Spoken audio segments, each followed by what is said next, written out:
Hello everyone, Excel competition academy YouTube channel पर आपका स्वागत है।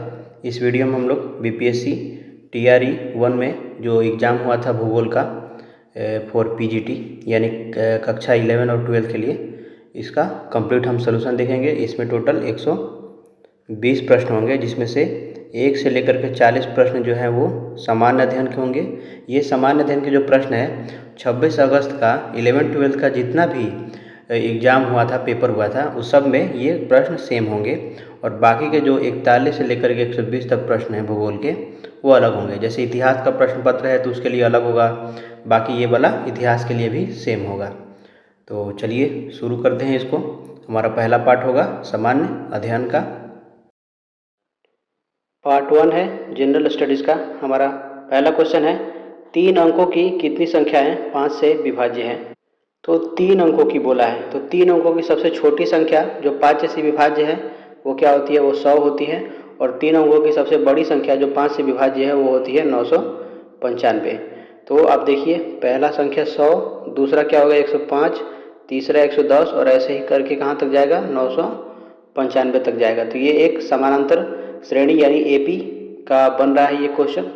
तो हमारा पहला पद क्या हो गया, यहाँ पे 100 हो गया, सार्वअंतर कितना है 5, और अंतिम पद ए एन बराबर क्या हो गया 995। तो सूत्र क्या होता है ए एन बराबर A plus N minus 1 into D. A दिया है 100, ए एन है हमारा 995 बराबर ए 100 है plus N minus 1 into d 5 है। तो 995 में से 100 जाएगा तो कितना बचेगा 895 बचेगा। और 895 में हम क्या करेंगे 5 से भाग दे देंगे, एन माइनस 1 बचेगा। 5 एकम 5, इसमें बचेगा 3, 4, 5 7 35, 25। तो एन माइनस 1 बराबर क्या हो जाएगा हमारा यहाँ पे 5 9 45 होगा ये। 5 एकम 5 3, 5 7 35, 4 5 9 45। तो 179 प्लस 1 बराबर 180। हमारा आंसर हो जाएगा ऑप्शन ए। इसका 3 अंकों की कुल संख्या कितनी होती है 900 होती हैं, ये ध्यान रखिए। तो चूंकि संख्याएं 100 से 999 हैं, तो चूंकि हर पांचवी संख्या 5 से विभाज्य होती है, इसलिए हम क्या करेंगे 900 में सीधा 5 से भाग दे देंगे, 180 हमारा क्या हो जाएगा आंसर हो जाएगा। ये एक शॉर्ट ट्रिक है, आप समझिए। अगला प्रश्न है 1 + 1/2, 1 + 1/3, 1 + 1/4 और 1 + 1/120 का मान क्या होगा। तो देखिए, इसको पहले देखिए, इसको जोड़ेंगे तो ये क्या हो जाएगा 3/2 होगा, इंटू इसको जोड़ेंगे तो 3 एकम 3 और 1 4, 4/3 हो जाएगा। और इसको जोड़ेंगे तो ये 5/4 हो जाएगा। और इसी तरीके से बीच में बहुत सारे पद आएंगे और ये हो जाएगा 121/120। तो ये आगे वाला अपने इस नीचे वाले से कट रहा है, आगे का ऊपर वाला पीछे के नीचे वाला, आगे का ऊपर वाला पीछे के नीचे वाला, उसी तरह से आगे का ऊपर वाला पीछे का नीचे वाला कट जाएगा। तो हमारे पास इसी तरीके से ये भी यहाँ से कहीं कोई संख्या होगा जो कट जाएगा। तो बचेगा क्या हमारे पास, यहाँ पे 2 बचेगा और यहाँ पे 121। तो 121 बटा में 2, तो हमें क्या मिलेगा 60.5। हमारा आंसर हो जाएगा ऑप्शन ए। अगला प्रश्न है कि दिल्ली और आगरा के बीच की दूरी 200 किलोमीटर दिया हुआ है। ये दिल्ली है और ये आगरा। मान लीजिए आप दिल्ली से आगरा एक कार द्वारा जा रहे हैं। यदि आप 120 किलोमीटर के लिए औसत गति 90 किलोमीटर प्रति घंटा और बाकी दूरी के लिए औसत गति 40 किलोमीटर प्रति घंटा बनाए रखते हैं, तो आपको आगरा पहुंचने में औसतन कितना समय लगेगा। तो टोटल दूरी कितना है 200 किलोमीटर है, ठीक है। अब कह रहा है कि 120 किलोमीटर गया है किससे 90 किलोमीटर पर आवर से, और बाकी का जो 80 बचेगा वो किससे गया है 40 किलोमीटर पर आवर से। तो आगरा पहुंचने में औसतन समय कितना लगेगा। तो देखिए, इस केस में ये वाला जो केस है, इसमें समय बराबर क्या होगा दूरी बटे में 4, 0 से 0, 3 के 9, 3 चौके 12, यानी टी बराबर क्या मिलेगा 4/3, यानी इसको लिख सकते हैं 1.1/3 आवर्स। इसको लिख सकते हैं 1.1/3 गुने 60, 20 3 60, यानी 1 घंटा 20 मिनट लगा इसमें। इसको देखिए, यहाँ पे टी क्या मिलेगा 80 बटा में 40, यानी कि 40 दूनी 80, 2 घंटा। तो टोटल हमारा कितना हो जाएगा कुल समय बराबर हो जाएगा 1 घंटा 20 मिनट प्लस 2 घंटा, यानी 3 घंटा 20 मिनट। हमारा आंसर हो जाएगा, ऑप्शन हो जाएगा ए। क्वेश्चन है विक्रय मूल्य पर 10% की हानि लागत मूल्य पर कितने प्रतिशत की हानि है। तो मान लेते हैं कि विक्रय मूल्य जो है हमारा 100 रुपये है, ठीक है। तो हानि इस पर क्या होगा, हानि विक्रय मूल्य का 10% है, विक्रय मूल्य पर 10% की हानि यानी कि ये 10 हो गया। तो हमारा लागत मूल्य यहाँ से क्या निकलेगा, लागत मूल्य यानी कि CP बराबर 110 मिल गया। तो लागत मूल्य पर हानि प्रतिशत निकालना है। तो लागत मूल्य पर हानि प्रतिशत बराबर क्या होगा, 110 CP माइनस SP बटे में CP इंटू 100। तो ये क्या हो गया, 10 बटे में 110 गुने 100, 0 से 0 कैंसिल यानी 100 बटे में 11। तो ये हो जाएगा 11 नवा 99, 9.1/11%। तो हमारा आंसर हो जाएगा ऑप्शन ए। हमेशा ध्यान रखना है कि लाभ या हानि की गणना हमेशा लागत मूल्य पर की जाती है जब तक कि प्रश्न में विशेष रूप से विक्रय मूल्य न कहा गया हो, ठीक है।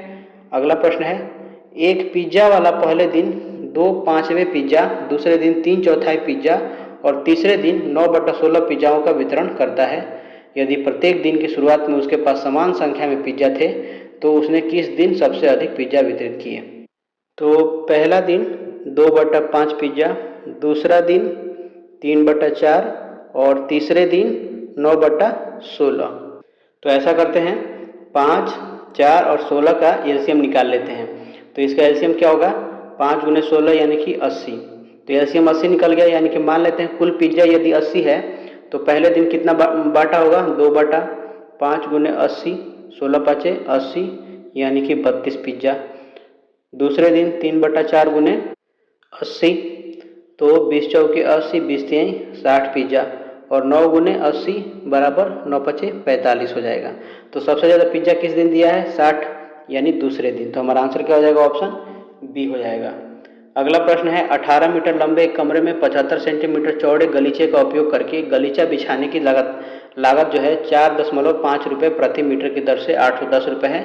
तो कमरे की चौड़ाई क्या है, कुल लागत हमें कितना दिया है, कुल लागत दिया है 810 और दर दिया है हमें 4.5। तो गलीचे की कुल लंबाई क्या हो जाएगी, गलीचे की लंबाई हमें कुल लागत में दर से भाग देने पर मिल जाएगी। ऐसा क्यों करेंगे हम, क्योंकि गलीचा बिछाने की जो लागत है वो प्रति मीटर है, प्रति मीटर, ठीक है, मीटर स्क्वायर नहीं है, क्षेत्रफल का बात नहीं कर रहा है, ये सिर्फ लंबाई का बात कर रहा है। तो हमारा गलीचा का जो लंबाई हो जाएगा, ये किसका लंबाई है, ये गलीचा का लंबाई है, कमरे का लंबाई नहीं है ये। तो 810 बटे में दर कितना है 4.5, ऊपर नीचे 2 से गुणा कर देंगे तो ये दोनों मिलकर हो जाएगा 9, 9 81, तो 9 दूनी 18, 180 सेंटीमीटर, क्योंकि ये क्या है सेंटीमीटर है। तो हमारा यहाँ से 180 सेंटीमीटर नहीं मीटर में निकलेगा, क्योंकि ये जो है दर जो है हमारा मीटर में है, तो मीटर हो गया हमारा लंबाई इसका। अब देखिए कमरे का जो कुल क्षेत्रफल है, कमरे का क्षेत्रफल बराबर होगा किसका, गलीचे का क्षेत्रफल। तो कमरे का क्षेत्रफल क्या है, यहाँ लंबाई दिया है, चौड़ाई मान लेते हैं b है, और गलीचे का क्षेत्रफल क्या है, चौड़ाई 75 दिया है और लंबाई मान लेते हैं 180 मीटर है यहाँ पे। तो चूंकि ये 75 सेंटीमीटर है तो इसको मीटर में बदलने के लिए 100 से हम भाग दे देंगे, 0 से 0 कैंसिल, 5 दूनी 10, 15×5 75, 2 9 18, 9 दूनी 18, तो b बराबर हो गया 15/2 यानी कि 7.5 मीटर। हमारा आंसर हो जाएगा ऑप्शन बी। मेन ध्यान रखना है गलीचे की लंबाई निकालने के लिए, तो कुल लागत में से उसके दर को घटा देंगे, भाग दे देंगे तो हमें लंबाई निकल जाएगा। अगला प्रश्न है दो व्यक्तियों ए और बी एक काम को 15 दिनों में पूरा करते हैं। यदि वे एक साथ काम करते हैं तो व्यक्ति ए अकेला उसी काम को 20 दिनों में पूरा कर देता है, तो ये काम अकेला बी कितने दिनों में करेगा। ए, बी और ए प्लस बी मिलकर 15 दिनों में काम कर रहे हैं, ए 20 दिनों में काम कर रहा है। इनका एलसीएम क्या होगा, 60 होगा एलसीएम। तो 20×3 60, 15×4 60, ये एफिशिएंसी है। 4 में से 3 जाएगा तो 1 बचेगा और 60 में 1 से भाग देंगे तो हमें 60 मिलेगा, यानी कि 20-60 दिनों में अकेला काम पूरा कर पाएगा। अगला प्रश्न है कि एक भिन्न के अंश और हर का योग दिया है 11। यदि अंश में 1 जोड़ दिया जाए और हर में से 2 हटा दिया जाए तो वह 2/3 हो जाता है। इस तरीके को करने का सबसे बेस्ट तरीका यह है कि आप ऑप्शन से सॉल्व करें इसे, ठीक है। मान लीजिए शुरू करते हैं 5/6 से, तो 5 और 6, इन दोनों का सम योगफल 11 सही है। अंश में क्या करते हैं, 1 जोड़ते हैं यानी 5 + 1 कर देते हैं और हर में 2 घटा देते हैं यानी कि 6 - 2, तो 4/4 = 1 हो रहा है। ये बोल रहा है 2/3 हो रहा है, तो ये नहीं होगा। अब इसको देखिए, 6 + 5 11 हो रहा है, 11 योग सही है। अब क्या करेंगे, हर में अंश में 1 जोड़ेंगे और हर में 2 घटाएंगे, तो 7/3 और ये 2/3 दिया है, तो ये भी गलत है। 3 + 8 11 होता है, तो 3 में 1 जोड़ दिया और 8 में हमने 2 घटा दिया, तो ऊपर हो गया 4 और नीचे 8 में से 2 गया 6 यानी कि 2/3, यानी कि ये 2/3 है, तो ये हमारा आंसर हो जाएगा ऑप्शन सी।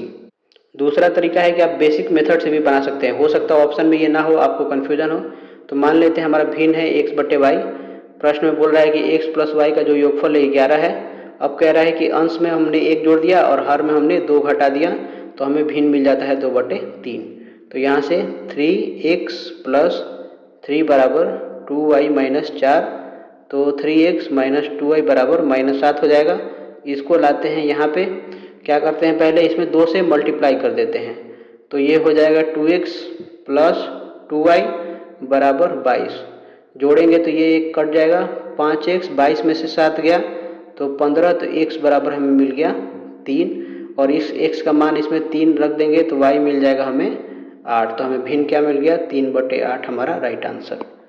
अगला प्रश्न है कि 2 कैंडेला का एक समदिक् स्रोत जितना प्रकाश फ्लक्स पैदा करता है वह क्या है। तो देखिए, प्रकाश फ्लक्स और ज्योति तीव्रता के बीच जो संबंध होता है वो होता है phi = I × ओमेगा। तो जहाँ पे I का मान हमें क्या दिया है, 2 कैंडेला दिया है, इंटेंसिटी है। प्रकाश तीव्रता जो है, ज्योति की तीव्रता SI मूल मात्रक उसका होता है कैंडेला, और जो ल्यूमेन होता है, ल्यूमेन ये होता है प्रकाश फ्लक्स की SI मात्रक, प्रकाश फ्लक्स की। तो ये किसका मात्रक है, ये प्रकाश फ्लक्स, ठीक है, यही हमें निकालना है प्रकाश फ्लक्स। तो फाई बराबर हो जाएगा 2 × ओमेगा, यहाँ पे दिया है। तो ओमेगा को बोलते हैं ठोस कोण यानी सॉलिड एंगल बोलते हैं इसको, सॉलिड एंगल। और सॉलिड एंगल जो होता है वो 4π होता है एक समदिक् स्रोत के लिए। तो यहाँ पे हम रख देंगे 4, तो फाई बराबर हमें क्या मिल जाएगा 8, यहाँ 4π है तो 8π ल्यूमेन। तो हमारा आंसर क्या हो गया, ऑप्शन सी हो जाएगा हमारा राइट आंसर। तो हमेशा ध्यान रखना है, इंटेंसिटी का कैंडेला और फ्लक्स का ल्यूमेन होता है, प्रकाश फ्लक्स। अगला प्रश्न है कि विंडो या घरेलू क्लीनर या परफ्यूम स्प्रेयर के रूप में इस्तेमाल की जाने वाली स्प्रे बोतलें निम्नलिखित में से किस पर काम करती हैं। तो स्प्रेयर या एटमाइजर बर्नौली के सिद्धांत पर कार्य करता है, तो ऑप्शन हो जाएगा बी। जब हवा को तेजी से पिस्टन के जरिए नली के ऊपर से गुजारा जाता है तो वहाँ वेग बढ़ने के कारण दबाव कम हो जाता है और बोतल के अंदर का उच्च दबाव तरल को नली में ऊपर धकेलता है, जो बारीक फुहार के रूप में बाहर निकलता है। अगला प्रश्न है कि क्षारीय यानी बेसिक लेड कार्बोनेट का व्यापारिक नाम क्या है। तो इसको बोलते हैं सफ़ेदा यानी व्हाइट लेड। ऑप्शन हो जाएगा हमारा ए। क्षारीय लेड कार्बोनेट का जो रासायनिक सूत्र होता है वो होता है 2PbCO 3 × PbOH का पावर OH का 2 होता है यहाँ पे। इसे व्यापारिक रूप से सफ़ेदा कहा जाता है। इसका उपयोग प्राचीन काल में पेंट और सौंदर्य प्रसाधनों के सफ़ेद रंग द्रव के रूप में किया जाता रहा है। तो ये जो सिंदूर दिया है इसका होता है Pb3O4, ठीक है, और इसका रासायनिक नाम होता है ट्राइप्लॉम्बिक टेट्रा ऑक्साइड। और लिथार्ज जो है यह लेड मोनोऑक्साइड का एक रूप है, तो PbO इसका फॉर्मूला होता है। तो ये फॉर्मूला भी ध्यान रखना है। अगला क्वेश्चन है, निम्नलिखित में से किस तत्व की परमाणु त्रिज्या सबसे बड़ी है। हमें दिए गए ऑप्शन में से चुनना है। तो लिथियम, बेरिलियम और बोरॉन ये आवर्त सारणी के द्वितीय आवर्त के तत्व हैं। तो किसी आवर्त में बाएं से दाएं जाने पर नाभिकीय आवेश बढ़ता है, जिससे इलेक्ट्रॉन नाभिक की ओर अधिक आकर्षित होते हैं और परमाणु त्रिज्या घटती जाती है। इसलिए लिथियम की जो त्रिज्या होगी वो ज़्यादा होगी बेरिलियम से, और बेरिलियम से ज़्यादा होगी बोरॉन से। अगला प्रश्न, पौधे में प्रदीप्तकालिता की खोज करने वाले कौन हैं। तो हमारा आंसर हो जाएगा ऑप्शन ए, गार्नर और एलार्ड। तो पौधे में प्रतिदीप्तिका यानी फोटो पेरियोडिज्म यानी दिन और रात की अवधि के प्रति पौधों की अनुक्रिया की खोज गार्नर और एलार्ड ने 1920 में तंबाकू के पौधे मैरीलैंड मैमथ पर प्रयोग के दौरान की थी। अगला प्रश्न है केरल की शांत घाटी संरक्षित है क्योंकि, तो इसका आंसर हो जाएगा इसमें पौधों और जानवरों की बहुत ही दुर्लभ प्रजातियां पाई जाती है। तो ऑप्शन हो जाएगा ए। केरल के पलक्कड़ जिले में स्थित साइलेंट वैली नेशनल पार्क अपनी अत्यधिक जैव विविधता और अत्यंत दुर्लभ पौधों व जीवों जैसे कि शेर जैसी पूंछ वाला मकाक, लायन टेल्ड मैकाक बोलते हैं, इसके लिए प्रसिद्ध है ये, और यह भारत के पश्चिमी घाट हॉटस्पॉट का एक महत्वपूर्ण हिस्सा है। अगला प्रश्न है स्तनधारी में सामान्य श्वसन के दौरान डायफ्राम होता है। तो डायफ्राम की जो सामान्य या विश्राम अवस्था होती है वो धनुषाकार होती है, लेकिन जब हम अंतःश्वसन करते हैं यानी सांस लेते हैं तो डायफ्राम की मांसपेशियां सिकुड़ जाती हैं और यह चपटा हो जाता है, जिससे वक्ष गुहा का आयतन बढ़ जाता है और हवा फेफड़े में प्रवेश करती है, और जैसे ही हम सांस छोड़ते हैं उस समय यह पुनः धनुषाकार हो जाती है। तो स्तनधारी में सामान्य श्वसन के दौरान डायफ्राम क्या होता है, तो धनुषाकार और चपटाकार दोनों ही उपयुक्त में से एक से अधिक, हमारा आंसर हो जाएगा ऑप्शन डी। अगला प्रश्न है शरीर की प्रतिरोधक क्षमता से जुड़ी सबसे महत्वपूर्ण कोशिका प्रकार क्या है। तो इसका आंसर हो जाएगा ऑप्शन बी लिम्फोसाइट्स। लिम्फोसाइट्स एक प्रकार की श्वेत रक्त कोशिकाएं हैं जो शरीर की प्रतिरक्षा प्रणाली का मुख्य आधार है। ये मुख्य रूप से दो प्रकार की होती हैं, एक होता है बी सेल जो एंटीबॉडी बनाता है और एक होता है टी सेल जो संक्रमित कोशिकाओं को सीधे नष्ट कर देता है। यहाँ पर प्लेटलेट दिया है, तो इसका मुख्य कार्य रक्त का थक्का जमाना है जिससे चोट लगने पर ब्लीडिंग रुक जाती है। आरबीसी, इनमें हीमोग्लोबिन होता है जो पूरे शरीर में ऑक्सीजन का परिवहन करते हैं।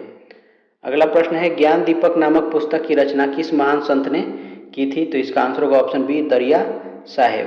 तो ज्ञान दीपक पुस्तक की रचना प्रसिद्ध सूफी संत दरिया साहेब जो कि बिहार वाले नाम से प्रसिद्ध थे, इनके द्वारा की गई थी, और इनका जन्म बिहार के भोजपुर जो कि अब रोहतास बक्सर क्षेत्र में है वहाँ पे हुआ था, और उन्होंने हिंदू मुस्लिम एकता और निर्गुण भक्ति का संदेश भी दिया था। तो हमारा आंसर हो जाएगा ऑप्शन बी। अगला प्रश्न है भारत में किस एजेंसी ने उत्साह पोर्टल का शुभारंभ किया है। इसका आंसर होगा ऑप्शन ए यूजीसी। उत्साह का फुल फॉर्म क्या होता है, यहाँ पे मैं लिख देता हूँ, undertaking transformative strategies and actions in higher education. तो इस पोर्टल उत्साह पोर्टल की शुरुआत विश्वविद्यालय अनुदान आयोग यानी यूजीसी द्वारा की गई है, और इसका मुख्य उद्देश्य उच्च शिक्षा संस्थानों में राष्ट्रीय शिक्षा नीति 2020 के प्रभावी कार्यान्वयन की निगरानी और ट्रैकिंग करना है। अगला प्रश्न है APJ Abdul Kalam satellite launch vehicle mission को लॉन्च किया गया था। तो ये किया गया था 19 फरवरी 2023 को, ऑप्शन सी हमारा आंसर हो जाएगा। क्वेश्चन है किस शहर में प्रथम शुद्ध हरित हाइड्रोजन संयंत्र चालू किया गया था। तो भारत का पहला 99.99% जो शुद्ध हरित हाइड्रोजन पायलट प्लांट है वो ऑयल इंडिया लिमिटेड द्वारा असम के जोरहाट पंप स्टेशन पर शुरू किया गया था। कहाँ पे, जोरहाट जो कि असम में है। क्योंकि ऑप्शन में ये दिया नहीं है तो हमारा आंसर हो जाएगा ऑप्शन ई। अगला प्रश्न है संयुक्त राष्ट्र संघ द्वारा किस वर्ष को अंतर्राष्ट्रीय मिलेट वर्ष घोषित किया गया है। तो इसका आंसर हो जाएगा ऑप्शन ए 2023। अगला प्रश्न है निम्नलिखित में से किसने 2022 का नोबेल शांति पुरस्कार जीता है। तो इसका आंसर होगा ऑप्शन ए एलेस बियालियात्स्की। तो वर्ष 2022 का नोबेल शांति पुरस्कार बेलारूस के मानवाधिकार कार्यकर्ता एलेस बियालियात्स्की को दिया गया था। उनके साथ रूसी मानवाधिकार संगठन मेमोरियल और यूक्रेनी मानवाधिकार संगठन सेंटर फॉर सिविल लिबर्टीज को भी यह पुरस्कार संयुक्त रूप से मिला था। अगला प्रश्न है 2 जनवरी 2022 को बिहार सरकार द्वारा नियुक्त राज्य पिछड़ा वर्ग आयोग के अध्यक्ष कौन है। तो ये है न्यायमूर्ति संजय कुमार। ऑप्शन हो जाएगा ए। ये सब याद रखिए कि ये पुराना करंट अफेयर्स है, कोई फायदा नहीं है याद रखने का। अगला प्रश्न है भोजपुरी की पहली फिल्म कौन सी थी। तो इसका आंसर होगा ऑप्शन ए गंगा मैया तो है पियरी चढ़ैबो। ये 1963 में रिलीज हुई थी, और इस फिल्म का निर्देशन किसने किया था। तो कुंदन कुमार ने किया था, और इसे भारत के पहले राष्ट्रपति डॉक्टर राजेंद्र प्रसाद के कहने पर बनाया गया था। अगला प्रश्न है भारत के निम्नलिखित थर्मल पावर प्रोजेक्टों को पूर्व से पश्चिम दिशा में व्यवस्थित कीजिए। तो जो नाम रूप दिया गया है ये है असम में, हमें पूरब से पश्चिम यानी कि इधर से इधर की ओर आना है, ठीक है। उसके बाद है ओबरा, तो ये सोनभद्र उत्तर प्रदेश में है, सोनभद्र यूपी में है। उसके बाद परीक्षा, तो पारीछा जो है ये झांसी उत्तर प्रदेश में है, पारीछा झांसी ये भी यूपी में है।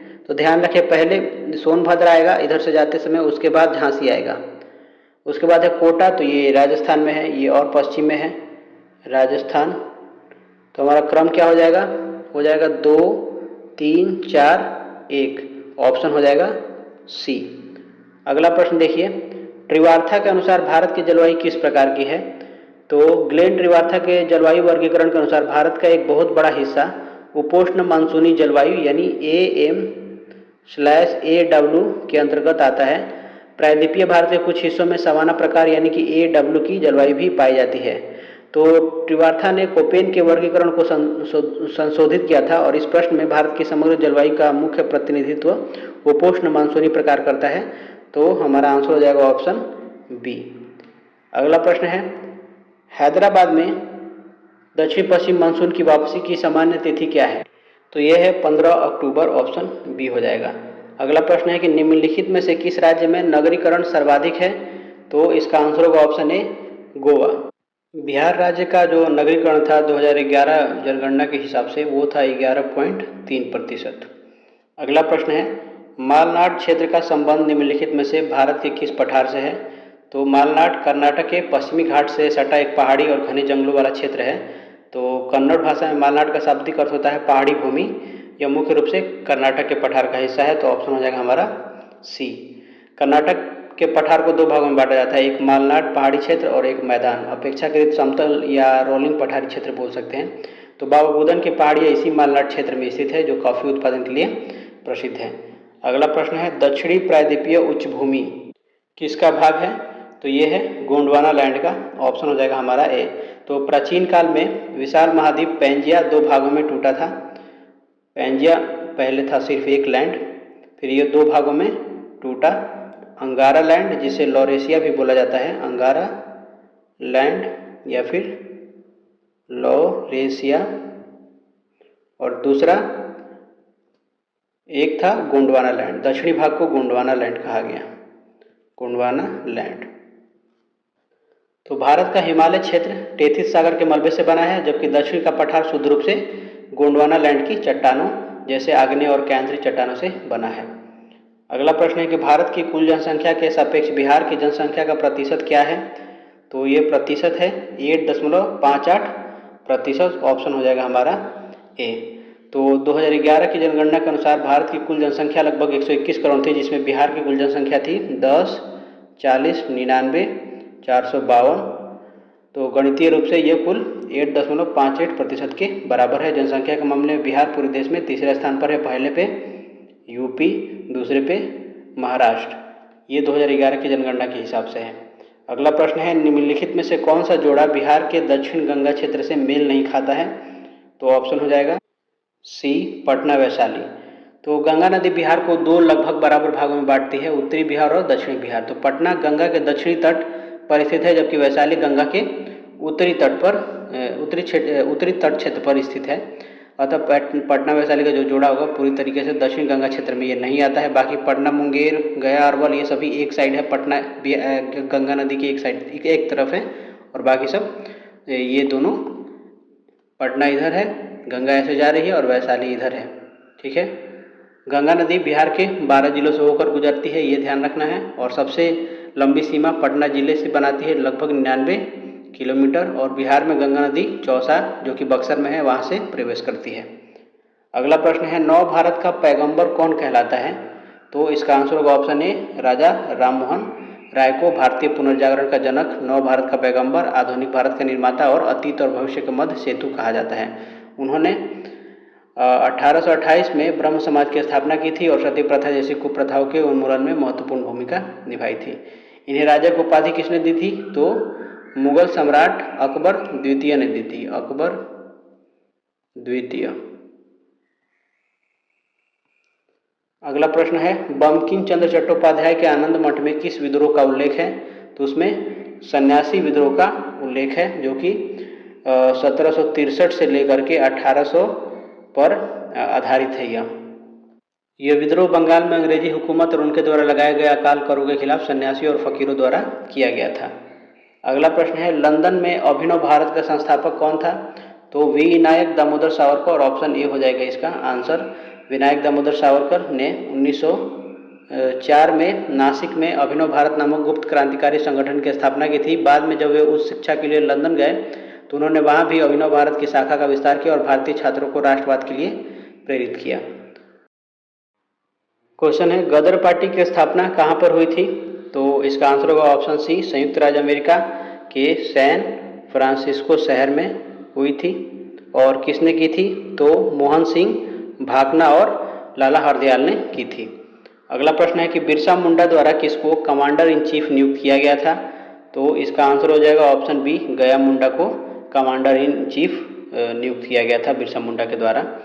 बिरसा मुंडा आंदोलन जो हुआ था उसको उलगुलान आंदोलन भी कहा जाता है, जो कि 1899 से लेकर के 1900 ईस्वी तक चला था। अगला प्रश्न है, बिहार समाजवादी पार्टी का गठन किन्होंने किया था? तो इसका आंसर हो जाएगा ऑप्शन बी, फूलन प्रसाद वर्मा और जयप्रकाश नारायण। वर्ष 1931 में फूलन प्रसाद वर्मा, जयप्रकाश नारायण और गंगा शरण सिंह इत्यादि लोगों ने मिलकर के बिहार समाजवादी पार्टी का औपचारिक गठन किया था। बाद में 1934 में पटना के अंजुमन इस्लामिया हॉल में अखिल भारतीय कांग्रेस समाजवादी पार्टी की स्थापना हुई, जिसका अध्यक्ष आचार्य नरेंद्र देव और सचिव जयप्रकाश नारायण थे। अगला प्रश्न है, बिहार प्रोविंशियल कांग्रेस कमेटी जिसका मुख्यालय पटना में है का गठन किस वर्ष हुआ था? तो इसका आंसर हो जाएगा ऑप्शन ए, 1908। तो वर्ष 1908 में सोनपुर मेले के अवसर पर नवाब सरफराज हुसैन खान की अध्यक्षता में एक बैठक हुई, जिसमें बिहार प्रांतीय कांग्रेस कमेटी का गठन किया गया और इसके पहले अध्यक्ष कौन थे? तो हसन इमाम थे इसके पहले अध्यक्ष। ठीक है, और ये ध्यान रखना है कि बिहार में कांग्रेस का पहला प्रांतीय अधिवेशन भी 1908 में पटना में ही सर अली इमाम की अध्यक्षता में हुआ था।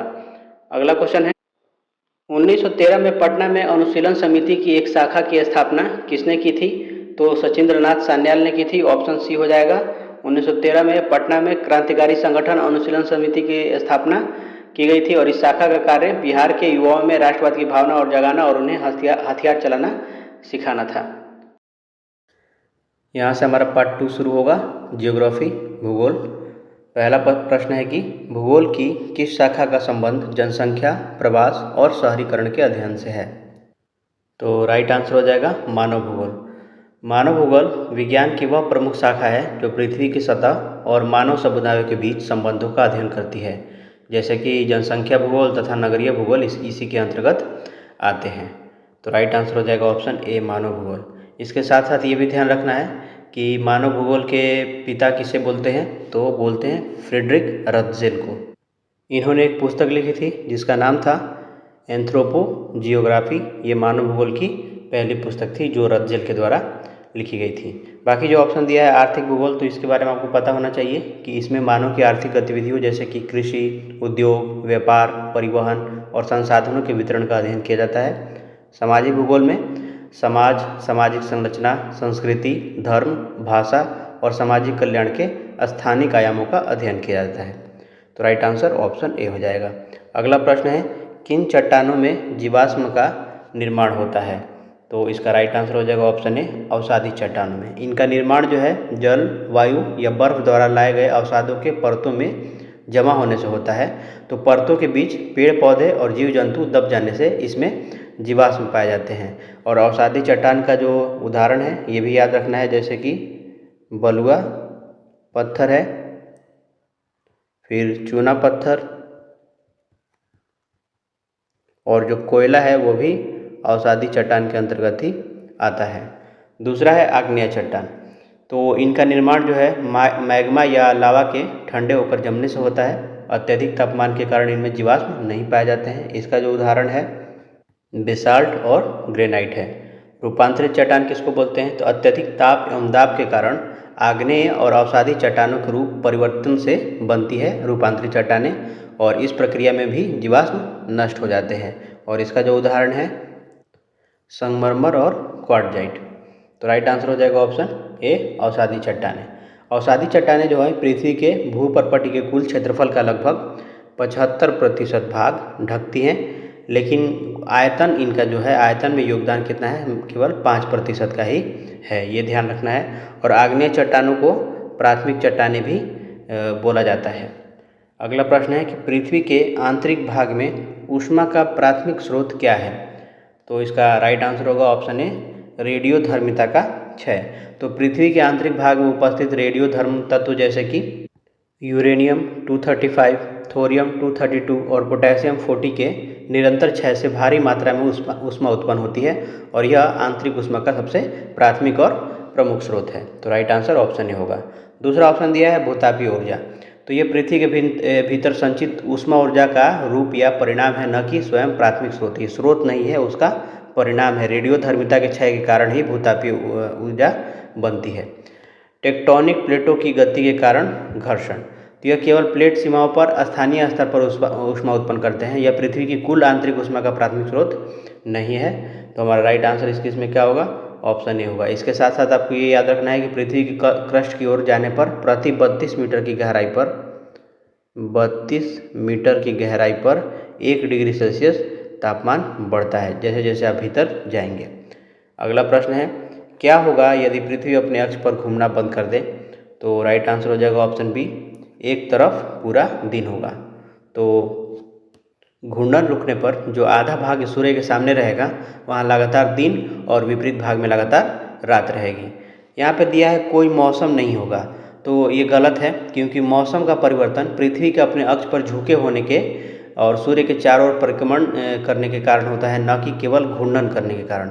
ये बोल रहा है कि अपने अक्ष पर घूमना बंद कर दे, परिक्रमण करेगी लेकिन बस अपने अक्ष पर नहीं घूमेगी। जैसे आपको पता होगा कि ये अगर सूरज है और पृथ्वी है ये, तो पृथ्वी इसके चारों ओर भी चक्कर लगाती है और अपने स्थान पे भी घूमती है। तो ये कह रहा है कि अगर अपने स्थान पे घूमना बंद कर दे तो क्या होगा कि पृथ्वी ऐसे रुक जाएगी और इस भाग पे सिर्फ क्या होगा, ये वाला जो भाग होगा, ये छायांकित वाला भाग जो होगा अंधेरे में रहेगा और ये वाला भाग हमेशा दिन में रहेगा। तो यही एक तरफ क्या होगा, पूरा दिन होगा और बाकी दूसरी तरफ हमेशा रात रहेगा। और मौसम का कारण क्या होता है, 23.5 डिग्री पृथ्वी अपने अक्ष पर झुकी हुई है, इसके कारण से मौसम होता है और ये परिक्रमण भी इसमें शामिल है, ये परिक्रमण भी करते रहेगी। तीसरा है पृथ्वी का वातावरण गायब हो जाएगा। तो ये भी गलत है। वातावरण जो है मुख्य रूप से पृथ्वी के गुरुत्वाकर्षण बल के कारण बंधा हुआ है। गुरुत्वाकर्षण बल जब खत्म होगा तभी पृथ्वी का वातावरण गायब होगा। उदाहरण के लिए चंद्रमा पर पृथ्वी का वातावरण नहीं है, क्योंकि वहाँ का गुरुत्वाकर्षण बल बहुत ही कमज़ोर है, जो गैसों को बांध करके नहीं रख पाता है। अगला प्रश्न है, प्लेट विवर्तनिक सिद्धांत के अनुसार पृथ्वी का स्थल मंडल को विभाजित किया गया है। तो इसका राइट आंसर हो जाएगा ऑप्शन उपयुक्त में से कोई नहीं। क्यों?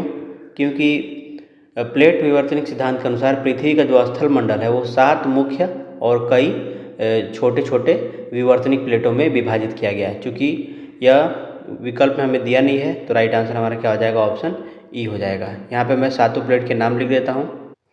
पहला है प्रशांत प्लेट, दूसरा उत्तरी अमेरिकी प्लेट, दक्षिण अमेरिकी प्लेट, यूरेशियाई प्लेट, अफ्रीकी प्लेट, इंडो ऑस्ट्रेलियन प्लेट और अंटार्कटिका प्लेट।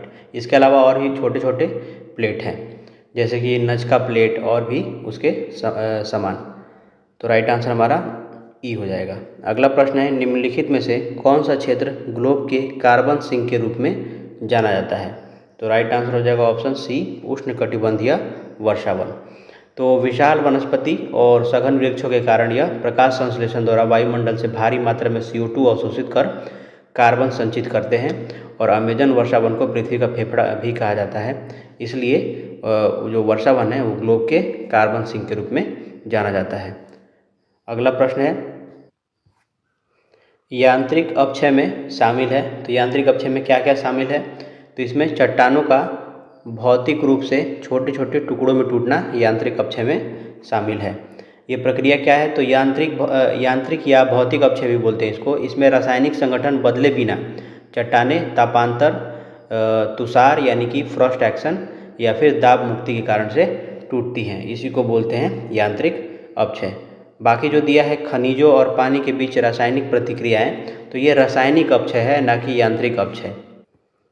एसिड द्वारा चट्टानों का विघटन, ये भी रासायनिक अपक्षय है, जिसमें कार्बोनेशन और अम्लीय वर्षा शामिल होते हैं।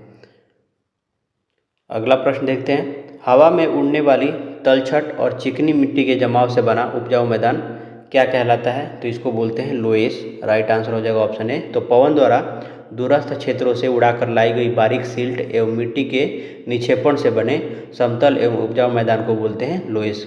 जैसे चीन का लोएस का मैदान जो है इसी का उदाहरण है। बाकी एर्ग किसको बोलते हैं, तो सहारा मरुस्थल में विशाल रेतीले टीलों से ढका हुआ जो क्षेत्र है उसको बोलते हैं एर्ग। रेतीले टीलों से ढका हुआ क्षेत्र।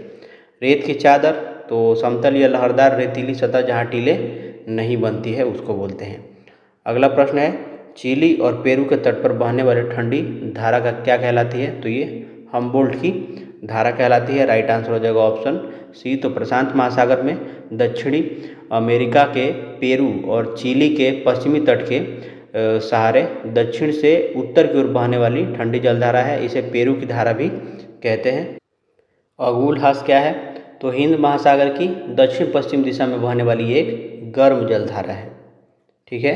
एल नीनो क्या है, तो पेरू तट के पास दिखाई देने वाली एक अस्थायी गर्म जलधारा है जो मानसून को कमज़ोर करती है। ठीक है। इसके साथ साथ ये भी ध्यान रखना है, पेरू जलधारा की खोज किसने की थी, ये एग्जाम में एक बार पूछ चुका है। तो इस धारा की खोज प्रसिद्ध जर्मन भूगोलवेत्ता अलेक्जेंडर वॉन हम्बोल्ट ने की थी और इसी ठंडी धारा के कारण ही तटीय क्षेत्र में अटकामा मरुस्थल का निर्माण हुआ है जो विश्व का सबसे शुष्क मरुस्थल है। अगला प्रश्न है, वलित पर्वतों के बारे में निम्नलिखित में से कौन से कथन सही है। तो देखिए, पहला कथन दिया है, वे संपीड़न विवर्तनिक बलों के प्रभाव में बनते हैं, तो ये कथन बिल्कुल सही है। वलित पर्वत दो प्लेटों के आपस में टकराने यानी कि संपीड़नात्मक बल से मोड़दार रूप में बनते हैं। दूसरा है, वलित पर्वतों में गहरी घाटियाँ तथा पिरामिडनुमा शिखर बनते हैं। तो नवीन वलित पर्वतों में तीव्र अपर्दन नदियों व हिमनदों के कारण गहरी घाटियाँ और पिरामिड शिखर बनते हैं, तो ये भी सही है। तीसरा है, पर्वतीय क्षेत्रों में आग्नेय अवसादी एवं कायांतरित चट्टानें पाई जाती हैं, तो ये भी सही है। इनमें मूल अवसादी परतें पाई जाती हैं तथा आंतरिक भाग में अत्यधिक दाब से रूपांतरित चट्टानें एवं आग्नेय अंतर्वेदन मिलते हैं, तो तीनों कथन ही सही है। तो राइट आंसर क्या हो जाएगा, उपयुक्त में से एक से अधिक। अगला प्रश्न है, मौसम दशाएं घटित होने वाले वायुमंडल की परत क्या कहलाती है, तो इसे हम बोलते हैं क्षोभ मंडल। इंग्लिश में इसको ट्रोपोस्फीयर भी बोला जाता है। तो वायुमंडल की सबसे निचली परत है ये। वर्षा, कोहरा, ओला, तूफान, बादल आदि सभी घटनाएं इसी परत में होती हैं। क्षोभ मंडल की जो औसत ऊंचाई है वो है 13 किलोमीटर। ये औसत ऊंचाई, औसत का मतलब ये है कि जो ध्रुवों पर ऊंचाई है वो है 8 किलोमीटर और भूमध्य रेखा पर इसकी ऊंचाई है 18 किलोमीटर। इन दोनों को जोड़ के औसत लेंगे तो 26/2 यानी कि 13 आ जाएगा। ठीक है। और क्षोभ मंडल में प्रति 165 मीटर की दर पे 165 मीटर की दर पे 1 डिग्री सेल्सियस यानी कि 1 किलोमीटर 1000 मीटर या फिर 1 किलोमीटर की दर पे 6.5 डिग्री सेल्सियस तापमान जो है वो घटता है। जैसे जैसे आप ऊपर जाएंगे 1 किलोमीटर इतना 6.5 डिग्री तापमान घट जाएगा। सब तापमंडल क्या है, तो इसमें तापमान समान रहता है। बादल मौसमी संबंधी घटनाएं नहीं होती है इसमें। ओजोन परत इसी परत में पाई जाती है। ये वायुयान उड़ानों के लिए आदर्श है। मध्यमंडल क्या है, तो वायुमंडल की सबसे ठंडी परत है। तापमान कभी कभी -100 डिग्री सेल्सियस तक इसमें चला जाता है और इसमें उल्का पिंड जो है जल करके नष्ट हो जाते हैं। अगला प्रश्न है, उत्तरी अफ्रीका में सहारा रेगिस्तान से भूमध्य सागर की ओर चलने वाली पवन प्रणाली को क्या कहते हैं, तो इसका राइट आंसर हो जाएगा ऑप्शन बी, सिरोको। सिरोको जो है वो सहारा मरुस्थल से उत्तर की ओर भूमध्य सागर को पार करके इटली और स्पेन की तरफ बहने वाली गर्म, शुष्क और धूल भरी पवन है। यह इटली में लाल रेत गिराती है जिसे रक्त वर्षा कहते हैं। इसके साथ साथ ये भी ध्यान रखना है कि सिरोको के कुछ स्थानीय नाम हैं। इसे मिस्र में हम लोग क्या कहते हैं, तो मिस्र में इसी सिरोको को बोलते हैं खमसीन और लीबिया में इसको बोलते हैं गिबली। यहाँ पे दिया है हरमट्टन। तो सहारा से गिनी तट यानी पश्चिम अफ्रीका की ओर बहने वाले शुष्क पवन को हरमट्टन कहते हैं। इसे डॉक्टर पवन भी कहा जाता है। ये भी एक बार पूछा गया है ये प्रश्न, डॉक्टर पवन किसको बोलते हैं, तो हरमट्टन को। चिनूक क्या है, तो उत्तरी अमेरिका में रॉकी पर्वत के पूर्वी ढाल पर बहने वाली गर्म एवं शुष्क पवन है। इसे हिम पक्षी यानी स्नो ईटर भी कहते हैं। अगला प्रश्न है, वह प्रक्रिया जिसके द्वारा जलवाष्प तरल अवस्था से गुजरे बिना सीधे बर्फ में बदल जाती है क्या कहलाती है, तो उसको बोलते हैं ऊर्ध्वपातन। इंग्लिश में बोलते हैं सब्लिमेशन। तो जलवाष्प यानी कि गैस का सीधे ठोस में बदलना बोलते हैं इसको ऊर्ध्वापातन, और सीधे ठोस का गैस में बदलना ऊर्ध्वापातन ही कहलाता है। तो ये ध्यान रखना है कि विज्ञान से संबंधित प्रश्न नहीं है, इसका संबंध है भूगोल से। यानी कि जब तापमान जो है हिमांक 0 डिग्री सेल्सियस से नीचे चला जाता है तो संघनन न होकर के सीधे निक्षेपण यानी ऊर्ध्वापातन होता है, जिसे हम तुषार यानी पाला कहते हैं। अगला प्रश्न है, किसी जीव का पोषी स्तर संदर्भित करता है। तो ये क्या संदर्भित करता है? तो राइट आंसर हो जाएगा ऑप्शन ए, खाद्य श्रृंखला या फूड वेब में इसकी स्थिति को संदर्भित करता है। तो पोषी स्तर यह दर्शाता है कि कोई जीव खाद्य श्रृंखला में ऊर्जा प्राप्ति के क्रम में किस स्थान पर है। उदाहरण के लिए ट्रॉफिक लेवल जो है 3 होते हैं। तो ट्रॉफिक लेवल 1 यानी कि पोषी स्तर 1 में उत्पादक आते हैं जिसमें पौधे शामिल हैं। पोषी स्तर 2 में प्राथमिक उपभोक्ता आते हैं जिसमें शाकाहारी जानवर जैसे कि हिरण और गाय भैंस इत्यादि शामिल हैं। और ट्रॉफिक लेवल 3 में द्वितीय उपभोक्ता शामिल हैं जिसमें मांसाहारी जैसे कि शेर, इंसान इत्यादि लोग इसमें शामिल हैं। तो ये क्या संदर्भित करता है? खाद्य श्रृंखला या फूड वेब में इसकी स्थिति को संदर्भित करता है पोषी स्तर। तो राइट आंसर ए हो जाएगा। अगला प्रश्न है कि निम्नलिखित में से कौन सा कथन लैपिज को सर्वोत्तम रूप से परिभाषित करता है। तो लैपिज को इसको बोलते हैं, तो राइट आंसर हो जाएगा हमारा ऑप्शन सी, तेज शिखर, खांचे और लकीरों के साथ एक अनियमित सतह को बोलते हैं लैपिज। तो देखिए अनियमित सतह कास्ट प्रदेशों यानी कि कास्ट प्रदेशों में जब घूलन क्रिया से चट्टान की सतह पर पतली नुकीली खांचदार और उबड़ खाबड़ आकृति बनती है तो उसे बोलते हैं लैपिज। कास्ट प्रदेश क्या है? जैसे चूना पत्थर वाले क्षेत्र को कास्ट प्रदेश बोलते हैं। यहाँ पे दिया है कि एक छोटे से मध्यम आकार के उथले अवसाद को क्या बोलते हैं। तो इन्हें सिंक होल या घोल रंध्र बोला जाता है, घोल रंध्र। ये भी कास्ट प्रदेश से संबंधित ही स्थलाकृति है, सिंक होल बोलते हैं इसको। सतह से पानी टपकने के कारण बनने वाला स्थल रूप को क्या कहते हैं? तो इसको बोलते हैं स्टेलेक्टाइट या स्टेलेगमाइट। अगला प्रश्न देखते हैं, प्रवाल भित्तियों के विकास के लिए आदर्श गहराई क्या है। तो इसका राइट आंसर हो जाएगा ऑप्शन ए, 200 से 300 फीट। तो जो प्रवाल पॉलिप्स हैं उनको जीवित रहने के लिए पर्याप्त सूर्य के प्रकाश और ऑक्सीजन की आवश्यकता होती है, इसलिए वे कम गहराई वाले उथले समुद्र में ही पनपते हैं, यानी कि 200 से 300 फीट के आसपास। तो राइट आंसर हमारा ऑप्शन ए हो जाएगा। इसके साथ साथ और भी 2 चीज़ें याद रखनी है कि प्रवाल विकास के लिए कम से कम 20 डिग्री सेल्सियस से लेकर के 21 डिग्री सेल्सियस का औसत वार्षिक तापमान होना चाहिए। और जो आदर्श लवणता है, सैलिनिटी है यानी खारापन जो है, वो 37 प्रति 1000 से लेकर के 30 प्रति 1000 लवणता प्रवाल विकास के लिए उत्तम होता है। अत्यधिक मीठा जल या अत्यधिक लवणता दोनों ही इनके लिए हानिकारक हो जाता है। तो ये 3 फैक्ट याद रखना है, एक ऊंचाई, दूसरा तापमान और तीसरा उनकी लवणता। अगला प्रश्न है, संसाधन का क्या अर्थ है। तो राइट आंसर क्या होगा इसका? पहला दिया है पर्यावरण के प्राकृतिक तत्व, तो हवा, जल, मृदा, खनिज आदि प्राकृतिक संसाधन में आते हैं, तो ये इसमें शामिल होगा। धन और वित्तीय संपत्ति, तो यह आर्थिक और वित्तीय संसाधन का रूप है जो अन्य संसाधनों के विकास और उपयोग में मदद करता है, तो ये संसाधन में ही आएगा। उसके बाद है व्यक्तियों के पास कौशल और ज्ञान, तो इसे मानव संसाधन कहा जाता है, तो ये भी संसाधन में आएगा। तो राइट आंसर क्या हो जाएगा? उपयुक्त में से एक से अधिक, ऑप्शन डी। अगला प्रश्न है, निम्नलिखित में से कौन सा शीतोष्ण घास के मैदानों की जलवायु का सबसे अच्छा वर्णन करता है। तो इसका राइट आंसर हो जाएगा ऑप्शन बी, ठंडा और अर्धशुष्क। तो शीतोष्ण घास के मैदान महाद्वीपों के आंतरिक भागों में स्थित होते हैं। यहाँ ग्रीष्मकाल गर्म तथा शीतकाल अत्यधिक ठंडा होता है और वर्षा जो है मध्यम से कम यानी अर्धशुष्क होती है। तो राइट आंसर हमारा बी हो जाएगा। यहाँ पे मैंने कुछ विश्व के प्रमुख शीतोष्ण घास के मैदानों के नाम लिखा है। पहला है प्रेरी, ये उत्तरी अमेरिका में पाया जाता है। स्टेप्सिया स्टेपीज, ये यूरेशिया खास करके रूस और यूक्रेन में पाया जाता है। तीसरा है पंपास, जो कि अर्जेंटीना यानी जो कि दक्षिण अमेरिका महाद्वीप में स्थित है। वेल्स दक्षिण अफ्रीका में, और डाउन्स जो है ऑस्ट्रेलिया में पाया जाता है। ये सभी के सभी क्या है? शीतोष्ण घास के मैदान हैं। अगला प्रश्न देखते हैं कि पौधों का फैलाव और प्रवास, मुख्य रूप से फूल वाले पौधे, कब से शुरू हुआ है इनका। तो क्रिटेशस काल से शुरू हुआ है। राइट आंसर हो जाएगा ऑप्शन ए। तो मेसोजोइक महाकल्प के क्रिटेशस काल जो में आवृत बीजी का तेज़ी से विकास, विस्तार और प्रवास शुरू हुआ है। एंजियोस्पर्म को ही फूल वाले पौधे बोलते हैं। इसको एंजियोस्पर्म बोलिए या फिर आवृत बीजी। तो राइट आंसर क्रीटेशियस काल हो जाएगा।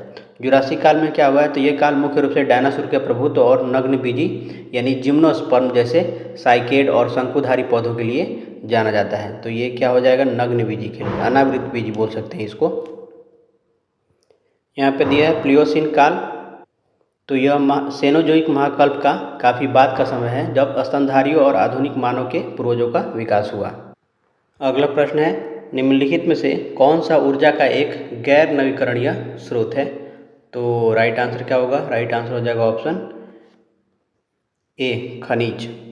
क्यों, खनिज जैसे कि कोयला, पेट्रोलियम, प्राकृतिक गैस और धातुएं जैसे कि यूरेनियम, थोरियम, ये सीमित मात्रा में ही उपलब्ध हैं। एक बार उपयोग करने के बाद इन्हें बनने में लाखों वर्ष लगते हैं, इसलिए ये गैर नवीकरणीय या अनवीकरणीय स्रोत माना जाता है। बाकी जो वन दिया है, वन एक नवीकरणीय जैविक संसाधन है जिन्हें पुनः उगाया जा सकता है। हालांकि इसमें भी समय लगता है, लेकिन ये किया जा सकता है। सौर ऊर्जा, यह ऊर्जा का असामाप्य और नवीकरणीय प्राकृतिक स्रोत है। तो राइट आंसर हमारा क्या हो जाएगा, ऑप्शन ए हो जाएगा, खनिज। अगला प्रश्न है, विश्व का कौन सा महाद्वीप चावल का सबसे बड़ा उत्पादक है। तो इसका राइट आंसर क्या होगा, तो यूरोप, ऑस्ट्रेलिया और दक्षिण अमेरिका। ये महाद्वीप चावल के बड़े उत्पादक नहीं है। विश्व के कुल चावल उत्पादन का लगभग 90% भाग केवल सिर्फ एशिया से आता है, 90%।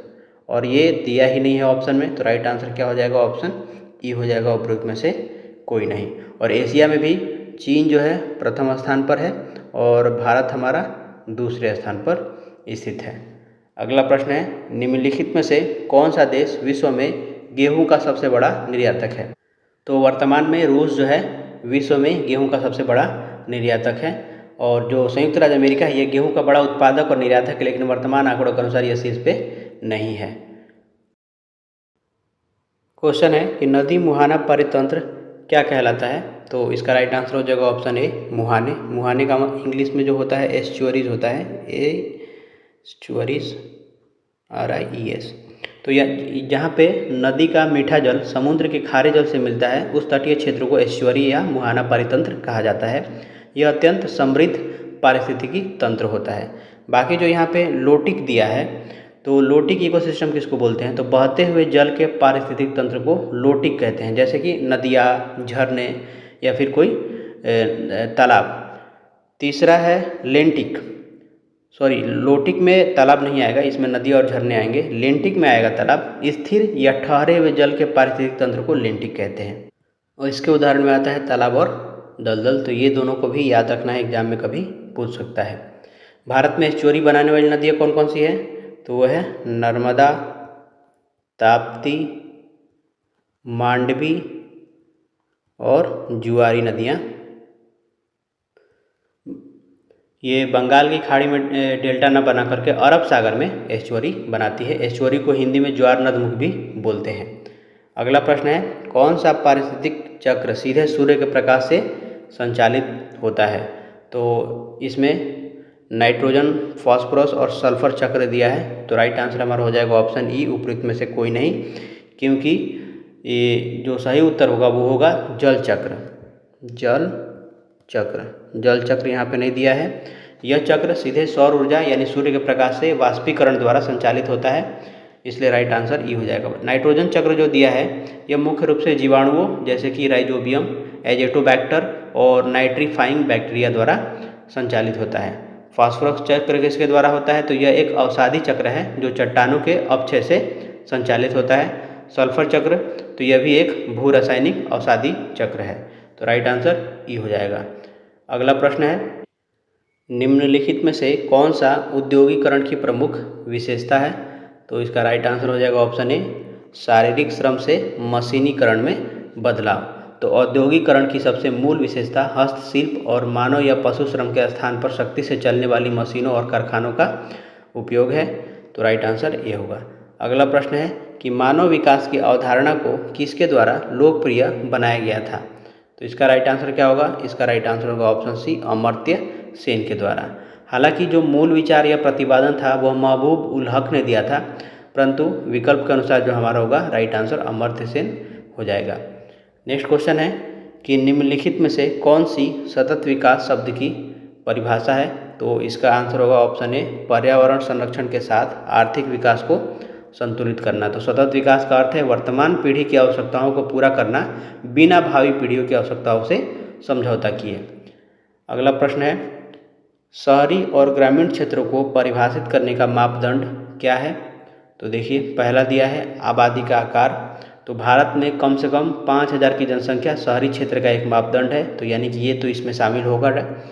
दूसरा है गतिविधि। तो कम से कम 75% कार्यशील पुरुष गैर कृषि गतिविधियों में लगे होने चाहिए, तो ये भी इसका एक मापदंड है।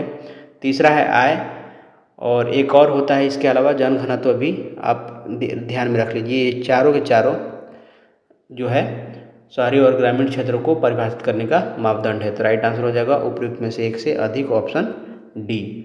अगला प्रश्न है, बुंदेलखंड का पठार निम्नलिखित में से किन दो राज्यों के भागों को आच्छादित करता है। तो राइट आंसर हो जाएगा ऑप्शन बी, उत्तर प्रदेश और मध्य प्रदेश। तो बुंदेलखंड जो पठार है उत्तर प्रदेश के 7 जिले जैसे कि झांसी, बांदा, ललितपुर और मध्य प्रदेश के 6-7 जिले लगभग जैसे कि छतरपुर, टीकमगढ़, दतिया इत्यादि में फैला हुआ है। अगला प्रश्न है, भारतीय योजना आयोग द्वारा प्रस्तावित कृषि जलवायु क्षेत्रीयकरण का आधार क्या है। तो देखिए, पहला दिया है धरातल मिट्टी और जल निकासी। तो ये भू आकृतिक और मृदा कारक हैं, तो ये आधार में शामिल है। दूसरा दिया है वर्षा, तापमान और फसल क्षेत्र। और तीसरा है वनस्पति, मिट्टी और भूमि उपयोग। तो योजना आयोग ने 1988 में इन सभी कारकों ए, बी और सी यानी कि वर्षा, तापमान, मृदा प्रकार, जल संसाधन, फसल प्रणाली, इनके संयोजन के आधार पर भारत को विभाजित किया था। इसलिए राइट आंसर हो जाएगा उपयुक्त में से एक से अधिक, ऑप्शन डी। अगला प्रश्न है, तृतीय आर्थिक क्रियाकलाप में क्या शामिल है। तो देखिए, प्राकृतिक संसाधनों का निष्कर्षण या खुदाई जो है ये प्राथमिक क्रियाकलाप में आता है, जैसे कि कृषि, खनन और मात्स्यिकी। दूसरा है कच्चे माल का प्रसंस्करण और परिवर्धन। तो यह द्वितीय क्रियाकलाप का उदाहरण है, जैसे कि विनिर्माण और उद्योग।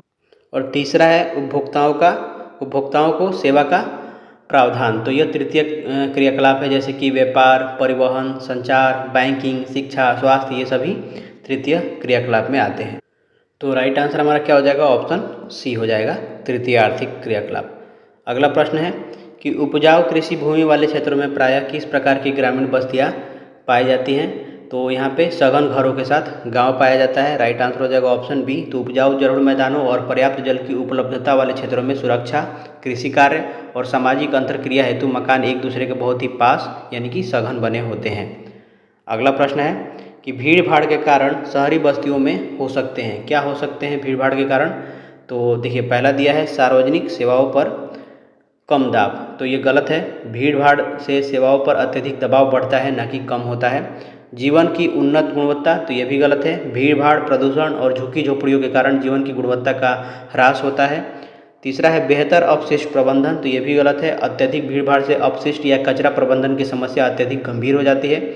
चूँकि दिए गए तीनों विकल्प भीड़ भाड़ के सकारात्मक या गलत प्रभाव बता रहे हैं, जबकि वास्तव में इसके नकारात्मक प्रभाव होते हैं। इसलिए राइट आंसर हमारा क्या हो जाएगा, ऑप्शन ई हो जाएगा, उपयुक्त में से कोई नहीं। अगला प्रश्न है, रॉयल बंगाल टाइगर्स भारत में निम्नलिखित में से किस स्थान पर पाए जाते हैं। तो राइट आंसर हो जाएगा ऑप्शन बी, सुंदरवन। पश्चिम बंगाल के मैंग्रोव डेल्टा क्षेत्र में स्थित जो रॉयल बंगाल टाइगर का मुख्य और विश्व प्राकृतिक अधिवास है वो है सुंदरवन। गिर वन में गुजरात में स्थित है ये एशियाई शेरों का विश्व में एकमात्र प्राकृतिक आवास है।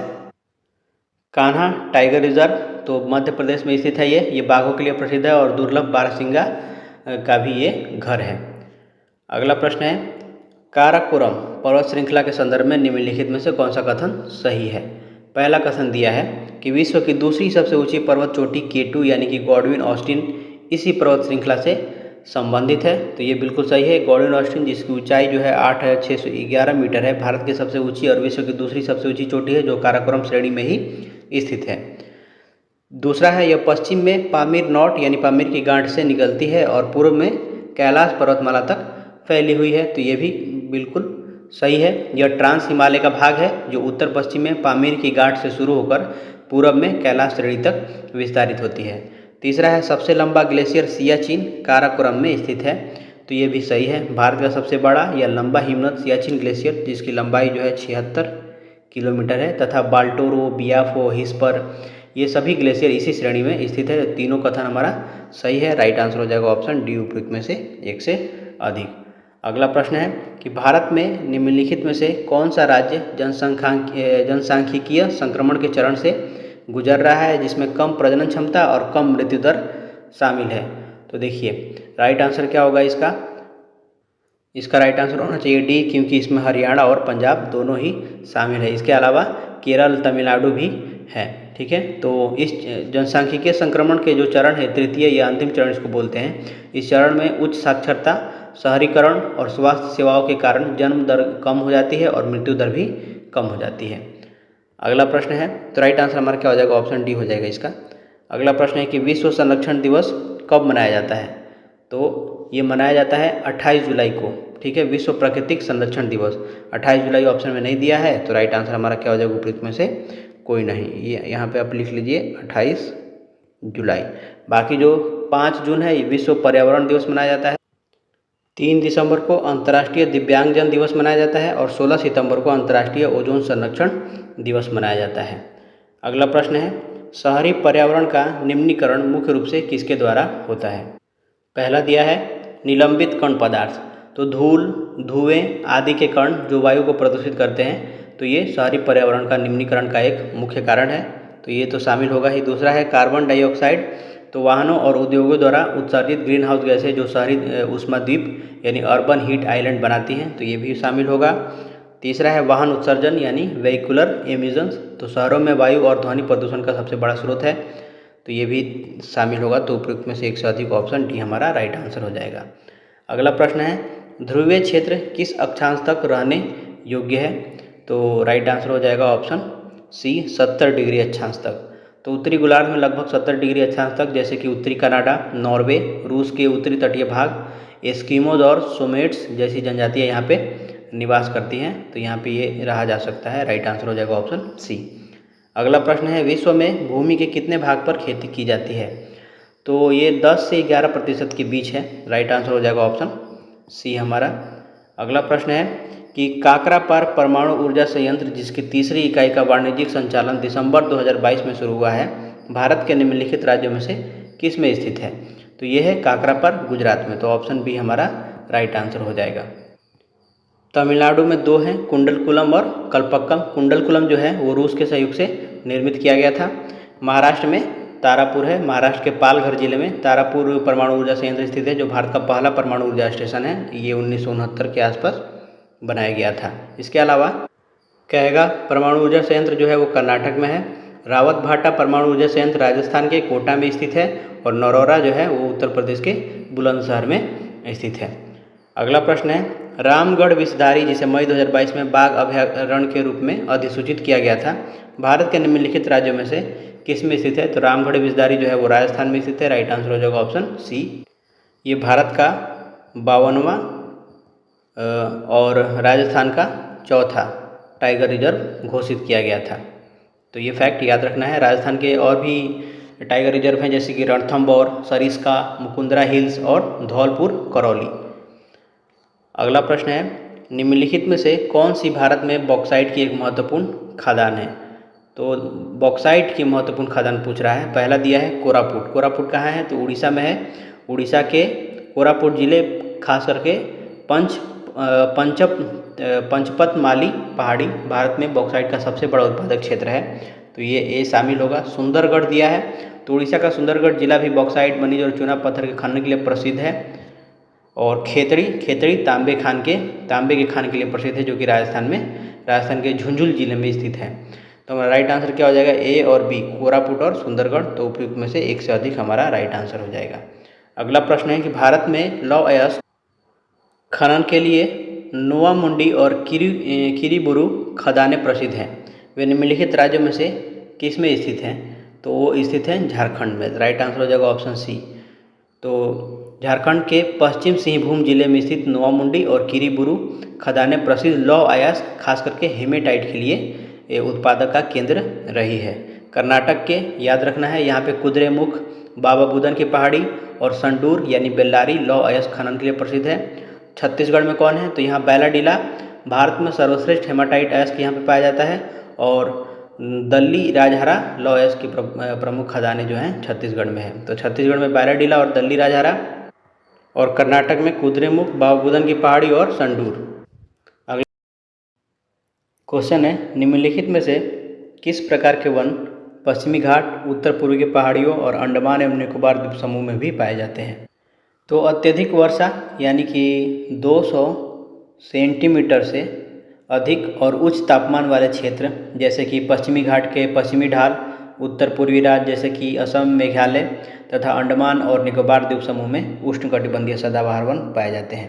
तो राइट आंसर हो जाएगा ऑप्शन बी। मैंग्रोव वन जो है यह तटीय या ज्वारीय क्षेत्रों जैसे कि सुंदरबन, महानदी गोदावरी और कृष्णा के डेल्टा भागों में पाए जाते हैं। शुष्क पर्णपाती वन तो 70 से 100 सेंटीमीटर की वर्षा वाले क्षेत्र जैसे कि उत्तर प्रदेश, बिहार, मध्य प्रदेश के समतल मैदानों में शुष्क पर्णपाती वन पाए जाते हैं। हमारा राइट आंसर हो जाएगा ऑप्शन बी। अगला प्रश्न है कि NFSM का पूर्ण रूप क्या है। NFSM तो नेशनल फूड सिक्योरिटी मिशन। तो राइट आंसर हो जाएगा option C, national food security mission यानी कि राष्ट्रीय खाद्य सुरक्षा मिशन भारत सरकार द्वारा 2007 से 2008 के तहत शुरू किया गया था। एक केंद्र प्रायोजित योजना था।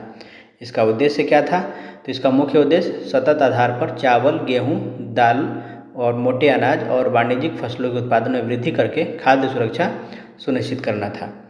अगला प्रश्न है कि कौन सी फसल सूखा और अन्य चरम मौसम की स्थिति के प्रति अत्यधिक सहिष्णु है। तो राइट आंसर इसका क्या होगा, राइट आंसर हो जाएगा ऑप्शन सी, बाजरा। तो बाजरा क्या है, एक मोटा अनाज है। इसकी जड़ें गहरी होती है। यह कम वर्षा जो कि 50 सेंटीमीटर से भी कम वर्षे में, कम उच्च तापमान में और कम उपजाऊ रेतीली मिट्टी में भी आसानी से उग जाता है। इसलिए ये सूखा और अन्य चरम मौसम की स्थिति में अत्यधिक सहिष्णु माना जाता है। जो भी मोटे अनाज होते हैं जनरली वो सभी इसी श्रेणी में आते हैं। जैसे कि बाजरा के बाद यदि आप ज्वार कहें तो ज्वार भी, फिर रागी। तो ये भारत के प्रमुख मोटे अनाज है जिन्हें अब श्री अन्न नाम दे दिया गया है। और जो चावल और गेहूं है ये इन्हें उगने के लिए बहुत अधिक जल और स्थिर पानी की आवश्यकता होती है। ये सूखा सहन नहीं कर सकते हैं। हालांकि गेहूं के लिए तो 50 से 75 सेंटीमीटर का वर्षा कम से कम चाहिए ही, और चावल के लिए 100 सेंटीमीटर से अधिक की वर्षा चाहिए।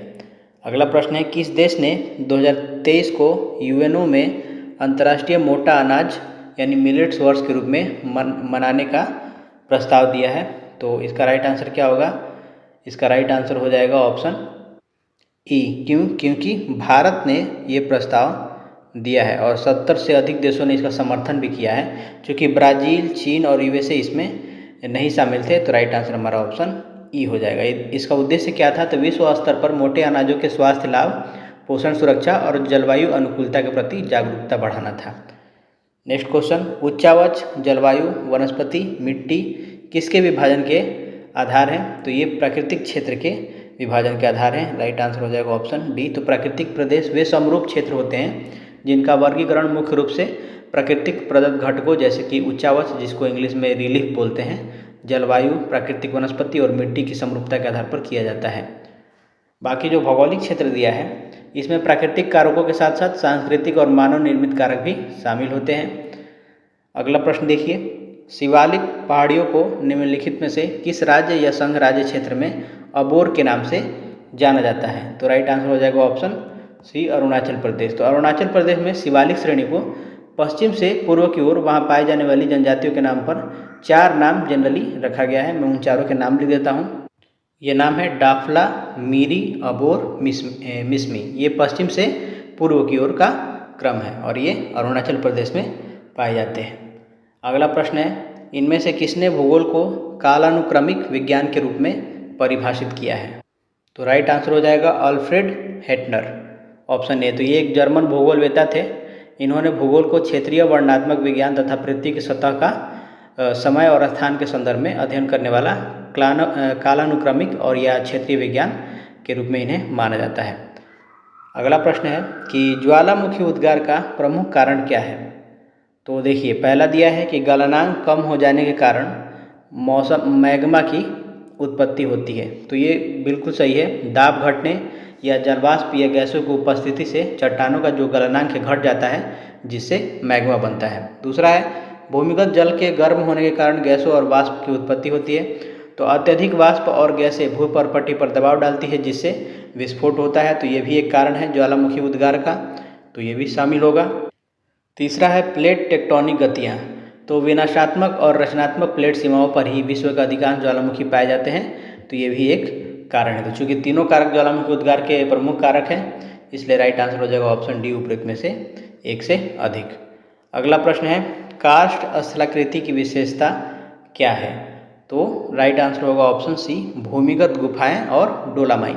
तो चूना पत्थर या डोलोमाइट वाले क्षेत्र में जल द्वारा घूलन क्रिया से कार्स्ट स्थलाकृति बनती है, और इस स्थलाकृति में घोल रंध्र, डोलाइन, युवाला, पोलिये तथा भूमिगत गुफाएं पाई जाती हैं। पहला ऑप्शन दिया है ऊंचे पहाड़ और गहरी घाटियाँ। तो यह मुख्य रूप से पर्वतीय या नवीन वलित पर्वतीय या नदी अपरदन की विशेषता है।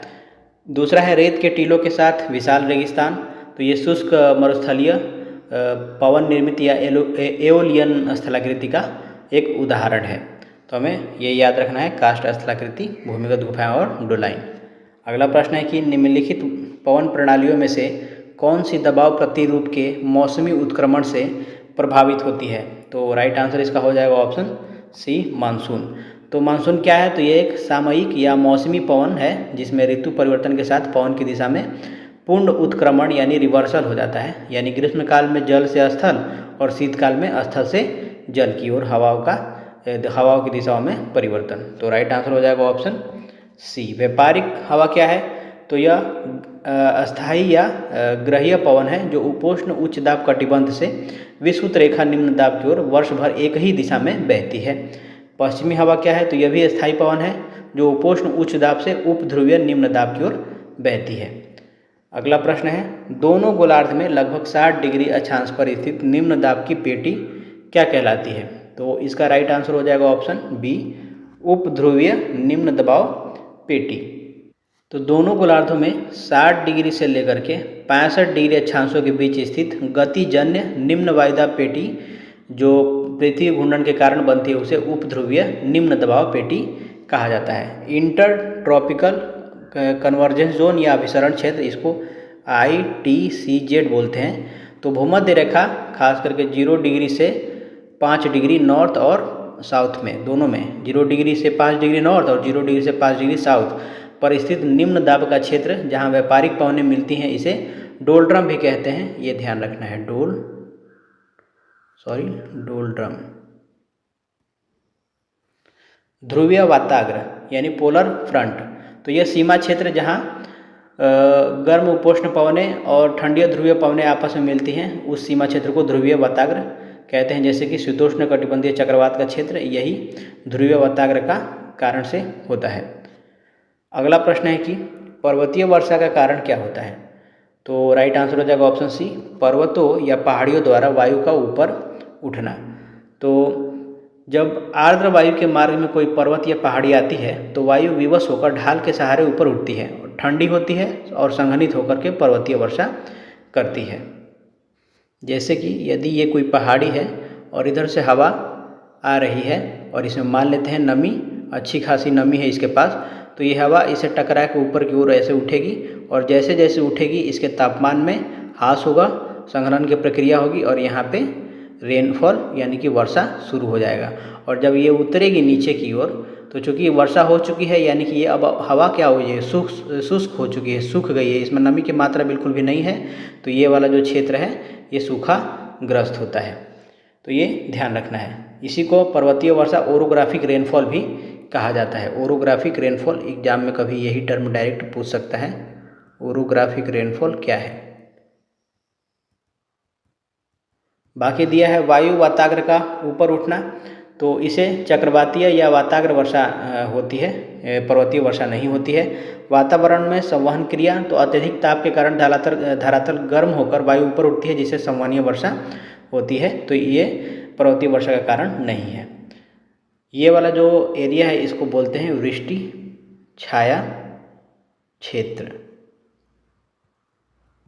अगला प्रश्न है, जलीय चक्र निम्नलिखित में से किसे बनाए रखने में मदद करता है?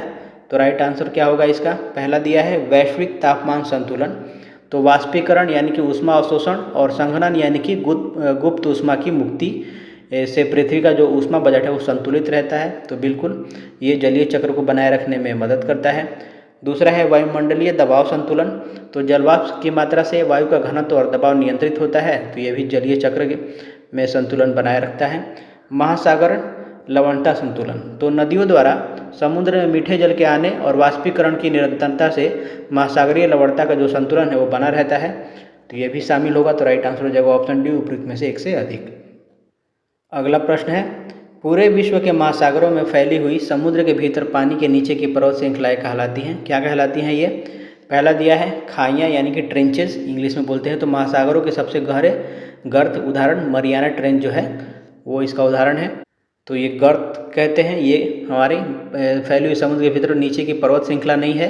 सी माउंट तो सपाट या नुकीले शिखर वाला एकल पानी के नीचे का ज्वालामुखी पर्वत जो है, तो ये भी नहीं होगा क्योंकि ये छोटा सा होता है, कभी कभी सपाट होता है। अगाध मैदान, इसको इंग्लिश में एबिसबल प्लेन्स कहते हैं। Abyssal ABYASSL abyssal plains. तो महासागरीय नीतल के समतल और विस्तृत मैदान को अगाध मैदान कहते हैं।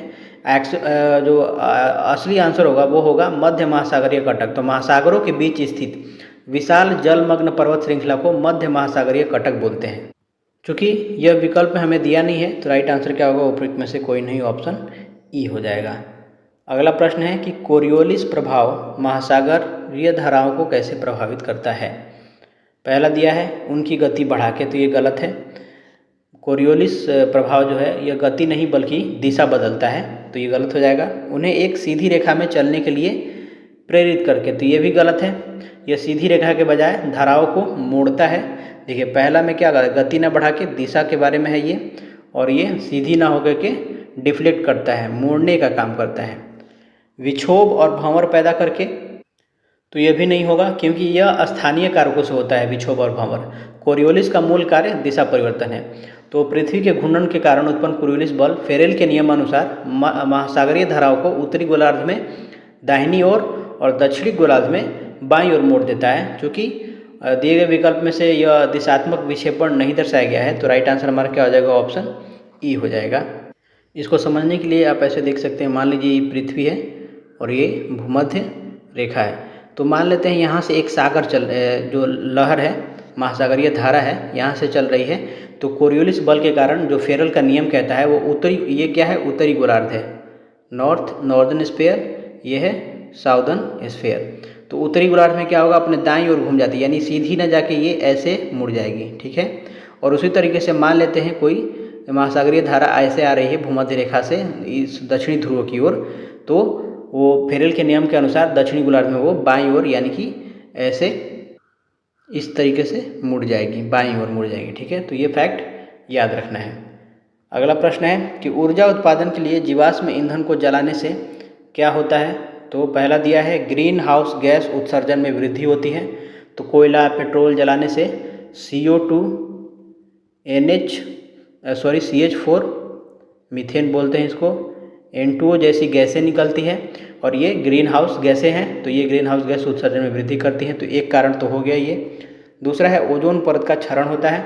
तो कुछ मामलों में दहन से निकले नाइट्रोजन के जो ऑक्साइड है वो पृष्ठ स्तरीय ओजोन और ऊपरी वायुमंडल में ओजोन परत को प्रभावित करते हैं। हालांकि CFC जो इसका मुख्य कारण है, लेकिन कुछ मामलों में ये होता है, तो ये भी इसका कारण होगा। वायु प्रदूषण और जलवायु परिवर्तन, तो जहरीली गैसें जैसे कि सल्फर डाइऑक्साइड या SOx, एक्स का मतलब यहाँ पे 2, 3, 4 वाले बहुत सारे कंपाउंड मिलते हैं, उसी तरीके से NOx से वायु प्रदूषण और CO2 से ग्लोबल वार्मिंग यानी जलवायु परिवर्तन होता है, तो ये भी इसका कारण है। तो राइट आंसर हो जाएगा उपयुक्त में से एक से अधिक, ऑप्शन डी। अगला प्रश्न है निम्नलिखित में से कौन सी चट्टान अंतर्भेदी आग्नेय शैली रचना है? पहला दिया है लैकोलिथ। तो गुंबदाकार अंतर्भेदी आग्नेय चट्टान जिसका तल क्या होता है? समतल होता है। ये जैसे मान लीजिए ये हमारा पृथ्वी है, ठीक है, यहाँ से मैग्मा ऐसे निकल रही है। तो क्या होता है कि यहाँ से एक लाइन बन के फट जाएगी और ये ऐसे बन जाएगा, इसको बोलते हैं लैकोलिथ। ठीक है, ये क्या है, मैग्मा यहाँ से निकल रहा है।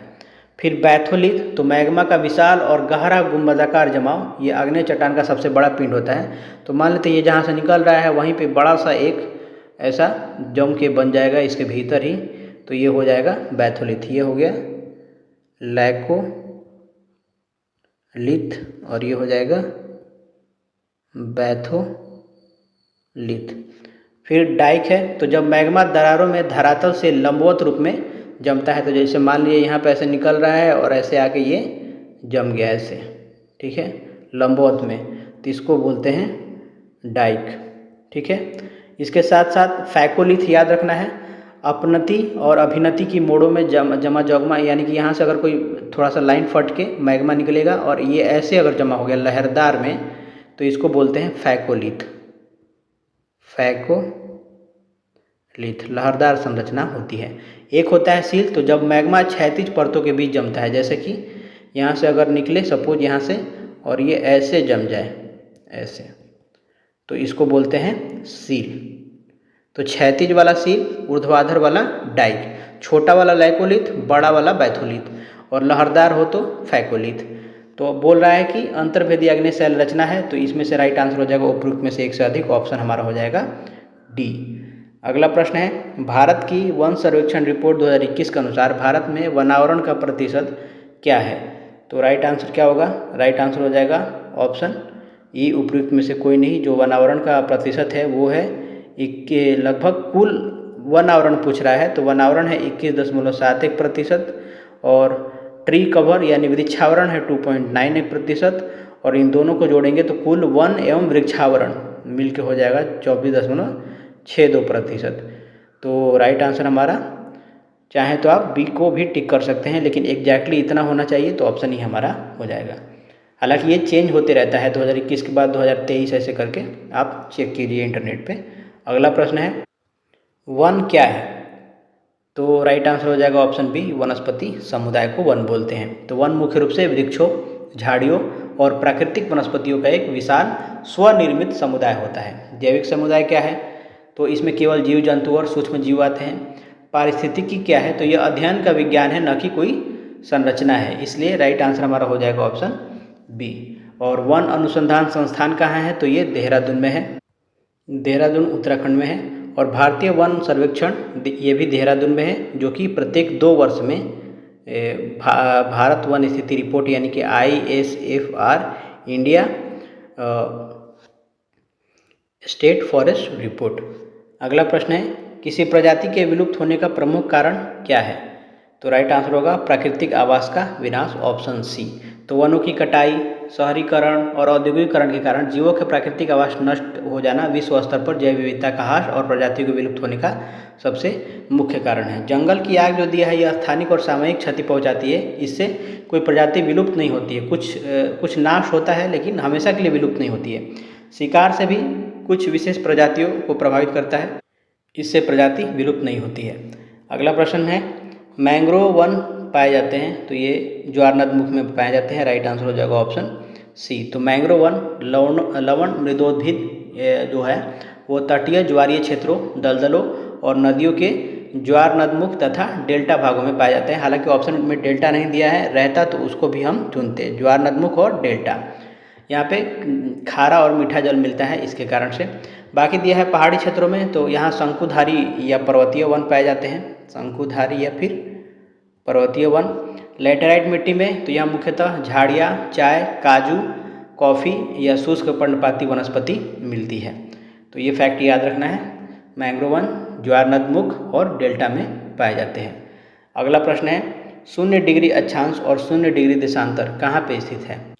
तो ये है अटलांटिक महासागर में। तो 0 डिग्री अक्षांश यानी कि भूमध्य रेखा और 0 डिग्री देशांतर यानी कि प्रधान मध्याह्न रेखा का प्रतिच्छेदन बिंदु अटलांटिक महासागर में गिनी की खाड़ी में स्थित है। जैसे कि मान लीजिए ये पृथ्वी है, तो ये क्या है? भूमध्य रेखा है, इसको बोलते हैं 0 डिग्री, ये इक्वेटर है 0 डिग्री अक्षांश, और यहाँ से एक 0 डिग्री ये देशांतर आएगा, और इन दोनों का जो कटान बिंदु है ये गिनी की खाड़ी अटलांटिक महासागर में स्थित है। अगला प्रश्न है, निम्नलिखित कथनों में से कौन सा सही है?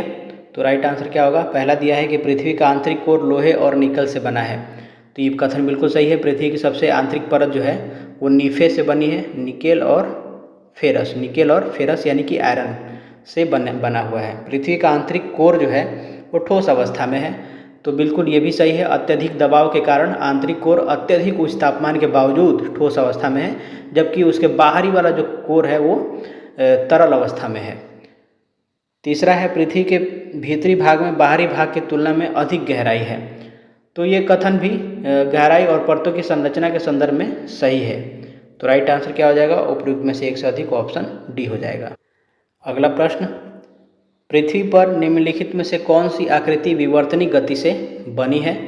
पहला दिया है ज्वालामुखी पर्वत, तो प्लेट विवर्तनिक गतियाँ विशेष करके विनाशात्मक सीमाओं से ज्वालामुखी उद्गार होते हैं, तो ये विवर्तनिक गति से बनी है।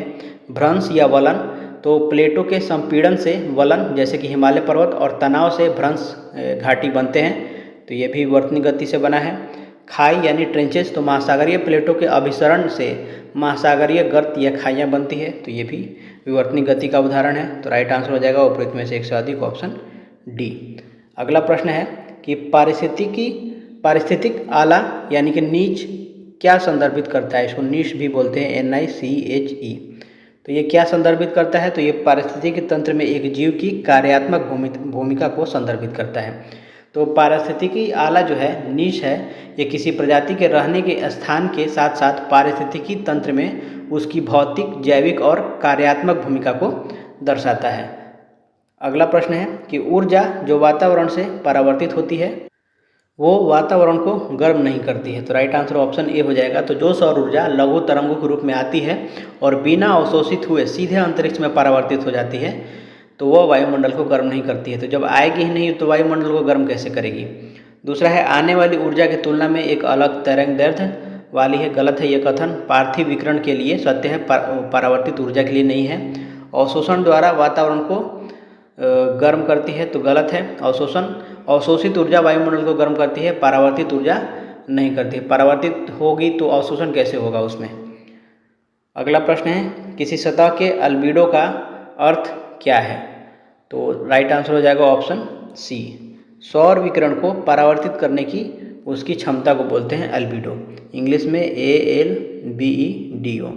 तो एल्बिडो किसी सतह पर आपतित कुल सौर विकिरण का वह प्रतिशत या प्रतिशतता दर्शाता है जिससे वह सतह वापस परावर्तित कर देती है। और सर्वाधिक अल्बिडो पूछे तो फ्रेश स्नो का होता है। स्नो यानी कि बर्फ का होता है, आइस का नहीं। आइस अलग चीज़ है, मतलब वैसा ही है लेकिन अलग है। इसका लगभग जो प्रतिशत होता है 80% से लेकर के 90% के बीच होता है। यानी कि मान लीजिए 100% अगर सूर्य का प्रकाश उस पर पड़ रहा है 100 यूनिट बर्फ पे, तो उसमें से 80 और 90% क्या करेगी, वो उसके परावर्तित कर देगी। बाकी 10 से 20% ही उसको अवशोषित करेगी। और सबसे कम अल्बिडो किसका होता है? तो काली मिट्टी का होता है। इसलिए काली मिट्टी इतना सूख जाता है कि उसमें दरारें पड़ जाती हैं, क्योंकि वो सारी की सारी ऊर्जा सोख लेता है। और गहरे महासागरीय जल, घने जंगलों का अल्बिडो क्या होता है? बहुत ही कम होता है। अगला प्रश्न है कि वैश्विक तापन यानी ग्लोबल वार्मिंग से वैश्विक औसतन तापमान में वृद्धि के कारण हो सकता है, तो क्या क्या हो सकता है? पहला दिया है गर्मी की लहरों की आवृत्ति और तीव्रता में वृद्धि, तो वैश्विक तापमान बढ़ने से लू की घटनाएं बढ़ जाती है, तो बिल्कुल ये सही है। ध्रुवीय बर्फ की चोटियों और ग्लेशियरों का पिघलना, तो तापमान वृद्धि का सीधा प्रभाव ग्लेशियरों के पिघलने पर पड़ता है, तो ये भी कारण हो सकता है। समुद्र के स्तर में वृद्धि, तो ग्लेशियरों के पिघलने और जल के तापीय प्रसार से समुद्र तल बढ़ता है, तो ये भी है। राइट आंसर हो जाएगा ऑप्शन डी, उपयुक्त में से एक से अधिक। अगला प्रश्न है, उष्णकटिबंधीय चक्रवात के केंद्र में स्थित शांत और कम दबाव की स्थिति वाला क्षेत्र कहलाता है, क्या कहलाता है? तो उसको बोलते हैं आई ऑफ द साइक्लोन, यानी आँख बोलते हैं, ऑप्शन ए हो जाएगा। तो उष्णकटिबंधीय चक्रवात का केंद्रीय भाग बहुत कम वायुदाब वाला शांत, बादल रहित और वर्षा रहित क्षेत्र होता है, जिसे चक्रवात की आँख कहते हैं। बाकी जो आई वॉल है, नेत्र भीति, तो चक्रवात की आँख को घेरने वाली बादलों की दीवार जहाँ सबसे तेज हवाएं चलती हैं और सबसे भारी वर्षा होती है, उसको नेत्र भीति बोलते हैं। जैसे मान लीजिए मैं यहाँ पे एक उदाहरण बना दे रहा हूँ, ये ऐसा रहता है, ठीक है।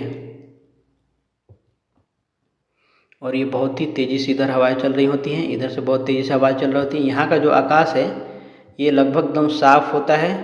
यहाँ पे दाब होता है जो बहुत ही कम होता है, निम्न होता है यहाँ पे दाब। और ये क्या है, अब आई वॉल है जिसको हम बोलते हैं नेत्र भीति। यहाँ पे भारी वर्षा, गर्जन, बाकी जो भी इसमें होती है इसी में होती है, आई वॉल में होती है। ये वाला एरिया शांत रहता है। अगला प्रश्न है, निम्नलिखित में से कौन सा नवीकरणीय संसाधन का उदाहरण है? नवीकरणीय संसाधन का बताना है। तो पहला दिया है मिट्टी की उर्वरता। तो जैविक प्रक्रियाओं और प्राकृतिक चक्रों से पुनः प्राप्त की जा सकती है, इसलिए ये नवीकरणीय संसाधन का उदाहरण है। वन्य जीव, तो प्राकृतिक प्रजनन द्वारा निरंतर पुनर्निर्मित होते रहते हैं, ये भी नवीकरणीय संसाधन है। वन, तो प्राकृतिक विकास और पुनर्रोपण द्वारा पुनः प्राप्त होते हैं, तो ये भी है। तो तीनों ही प्राकृतिक रूप से पुनर्भरण होने योग्य संसाधन है, इसलिए राइट आंसर हो जाएगा ऑप्शन डी। अगला प्रश्न है, निम्नलिखित में से कौन सा सामान्य सुलभ संसाधन है? ऑप्शन ए हमारा राइट आंसर हो जाएगा वातावरण में नाइट्रोजन। तो सामान्य सुलभ संसाधन वे संसाधन है जो पृथ्वी पर सब जगह आसानी से उपलब्ध होते हैं, जैसे कि वायु। वायु में क्या है, नाइट्रोजन सबसे ज़्यादा है, ऑक्सीजन भी है, सूर्य का प्रकाश है, ये सभी सुलभ संसाधन है। यूरेनियम क्या है, तो ये एक अस्थानिक या दुर्लभ संसाधन है जो केवल विशेष स्थानों पर पाया जाता है, जैसे भारत में सिर्फ जादूगोड़ा में पाया जाता है। थोरियम जो है केरल के मोनाजाइट बालू में पाया जाता है। मिट्टी, यद्यपि ये व्यापक है लेकिन इसकी गुणवत्ता स्थान स्थान पर भिन्न होती है, फिर भी शुद्ध सर्व सुलभ संसाधन वायुमंडलीय गैसें और सूर्य का प्रकाश है, ये मिट्टी उसमें नहीं आता है। तो राइट आंसर ए हो जाएगा। अगला प्रश्न है, कृषि की दृष्टि से विषुवतीय क्षेत्र का क्या महत्व है? तो राइट आंसर हो जाएगा ऑप्शन बी, मिट्टी की खराब गुणवत्ता जो कृषि के लिए उपयुक्त नहीं है। विषुवतीय क्षेत्र के बारे में, तो विषुवत क्षेत्र कैसा क्षेत्र है, तो वहाँ पर अत्यधिक वर्षा होती है। अत्यधिक वर्षा के कारण तीव्र निछालन होता है, निछालन जिसको लीचिंग बोलते हैं, तीव्र निछालन होता है जिससे पोषक तत्व बह जाते हैं और मिट्टी खास करके लेटेराइट या लेटेसोल अनुपजाऊ हो जाती है। तो राइट आंसर ऑप्शन बी हो जाएगा। अगला प्रश्न है, निम्नलिखित में से कौन सा कारक संयुक्त राज्य अमेरिका में गेहूं के उच्च उत्पादन में योगदान देता है? तो गेहूं के उच्च उत्पादन में पहला दिया है उन्नत कृषि प्रौद्योगिकी। तो अमेरिका में कृषि का अत्यधिक यंत्रीकरण हो चुका है, तो ये इसमें शामिल होगा। अनुकूल जलवायु, तो प्रेयरी क्षेत्र की शीतोष्ण जलवायु गेहूं उत्पादन के लिए सर्वोत्तम है, तो ये भी होगा। व्यापक सिंचाई प्रणाली, तो सेंट्रलाइज्ड इरिगेशन और अत्याधुनिक जल प्रबंधन उपलब्ध है, तो ये भी इसका कारण होगा। तो राइट आंसर हो जाएगा ऑप्शन डी, उपयुक्त में से एक से अधिक। अगला प्रश्न है, विश्व का कौन सा देश 2022 में कपास का सबसे बड़ा उत्पादक था? तो राइट आंसर क्या होगा? राइट आंसर हो जाएगा ऑप्शन ए, चीन। तो चीन विश्व का सबसे बड़ा कपास उत्पादक देश है, खास करके सिंजियांग प्रांत जो है वो। और कपास का सबसे बड़ा निर्यातक देश कौन है? तो संयुक्त राज्य अमेरिका है। शीर्ष उत्पादक में चीन, भारत और अमेरिका आते हैं, ये ध्यान रखना है। अगला प्रश्न, अनुकूलतम विकास के लिए किस फसल को उष्ण या उपोष्ण कटिबंधीय जलवायु की आवश्यकता होती है? तो पहला दिया है कपास। तो उष्ण और उपोष्ण कटिबंधीय फसल जिसके लिए उच्च तापमान और पाला रहित दिन होना चाहिए, तो ये सही है।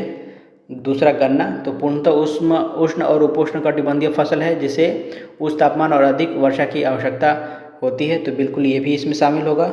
ऑप्शन सी है चाय। उष्ण एवं उपोष्ण कटिबंधीय ढलानों पर उगाई जाने वाली झाड़ी चाय कहलाती है, तो ये भी इसमें शामिल होगा। चूँकि तीनों ही फसलें उष्ण या उपोष्ण कटिबंधीय जलवायु में उगाई जाती हैं, तो राइट आंसर हो जाएगा ऑप्शन डी, उपयुक्त में से एक से अधिक। नेक्स्ट क्वेश्चन है, कौन सा देश 2022 में दुनिया में दूध का सबसे बड़ा उत्पादक था? तो राइट आंसर होगा ऑप्शन बी, भारत। तो भारत 1998 से विश्व में दूध का सबसे बड़ा उत्पादक देश है। 2022 में वैश्विक दूध उत्पादन में भारत का जो योगदान है वो 24% है लगभग। और विश्व में दूसरे स्थान पर कौन है? तो अमेरिका है ये दूसरे स्थान पे। और न्यूजीलैंड जो है वो दूध उत्पादकों का एक बड़ा निर्यातक देश है, दूध उत्पाद का, दूध का नहीं, ये ध्यान रखना है। तो बस इस वीडियो में इतना ही था, मिलते हैं अगले वीडियो में, तब तक के लिए धन्यवाद, जय हिंद।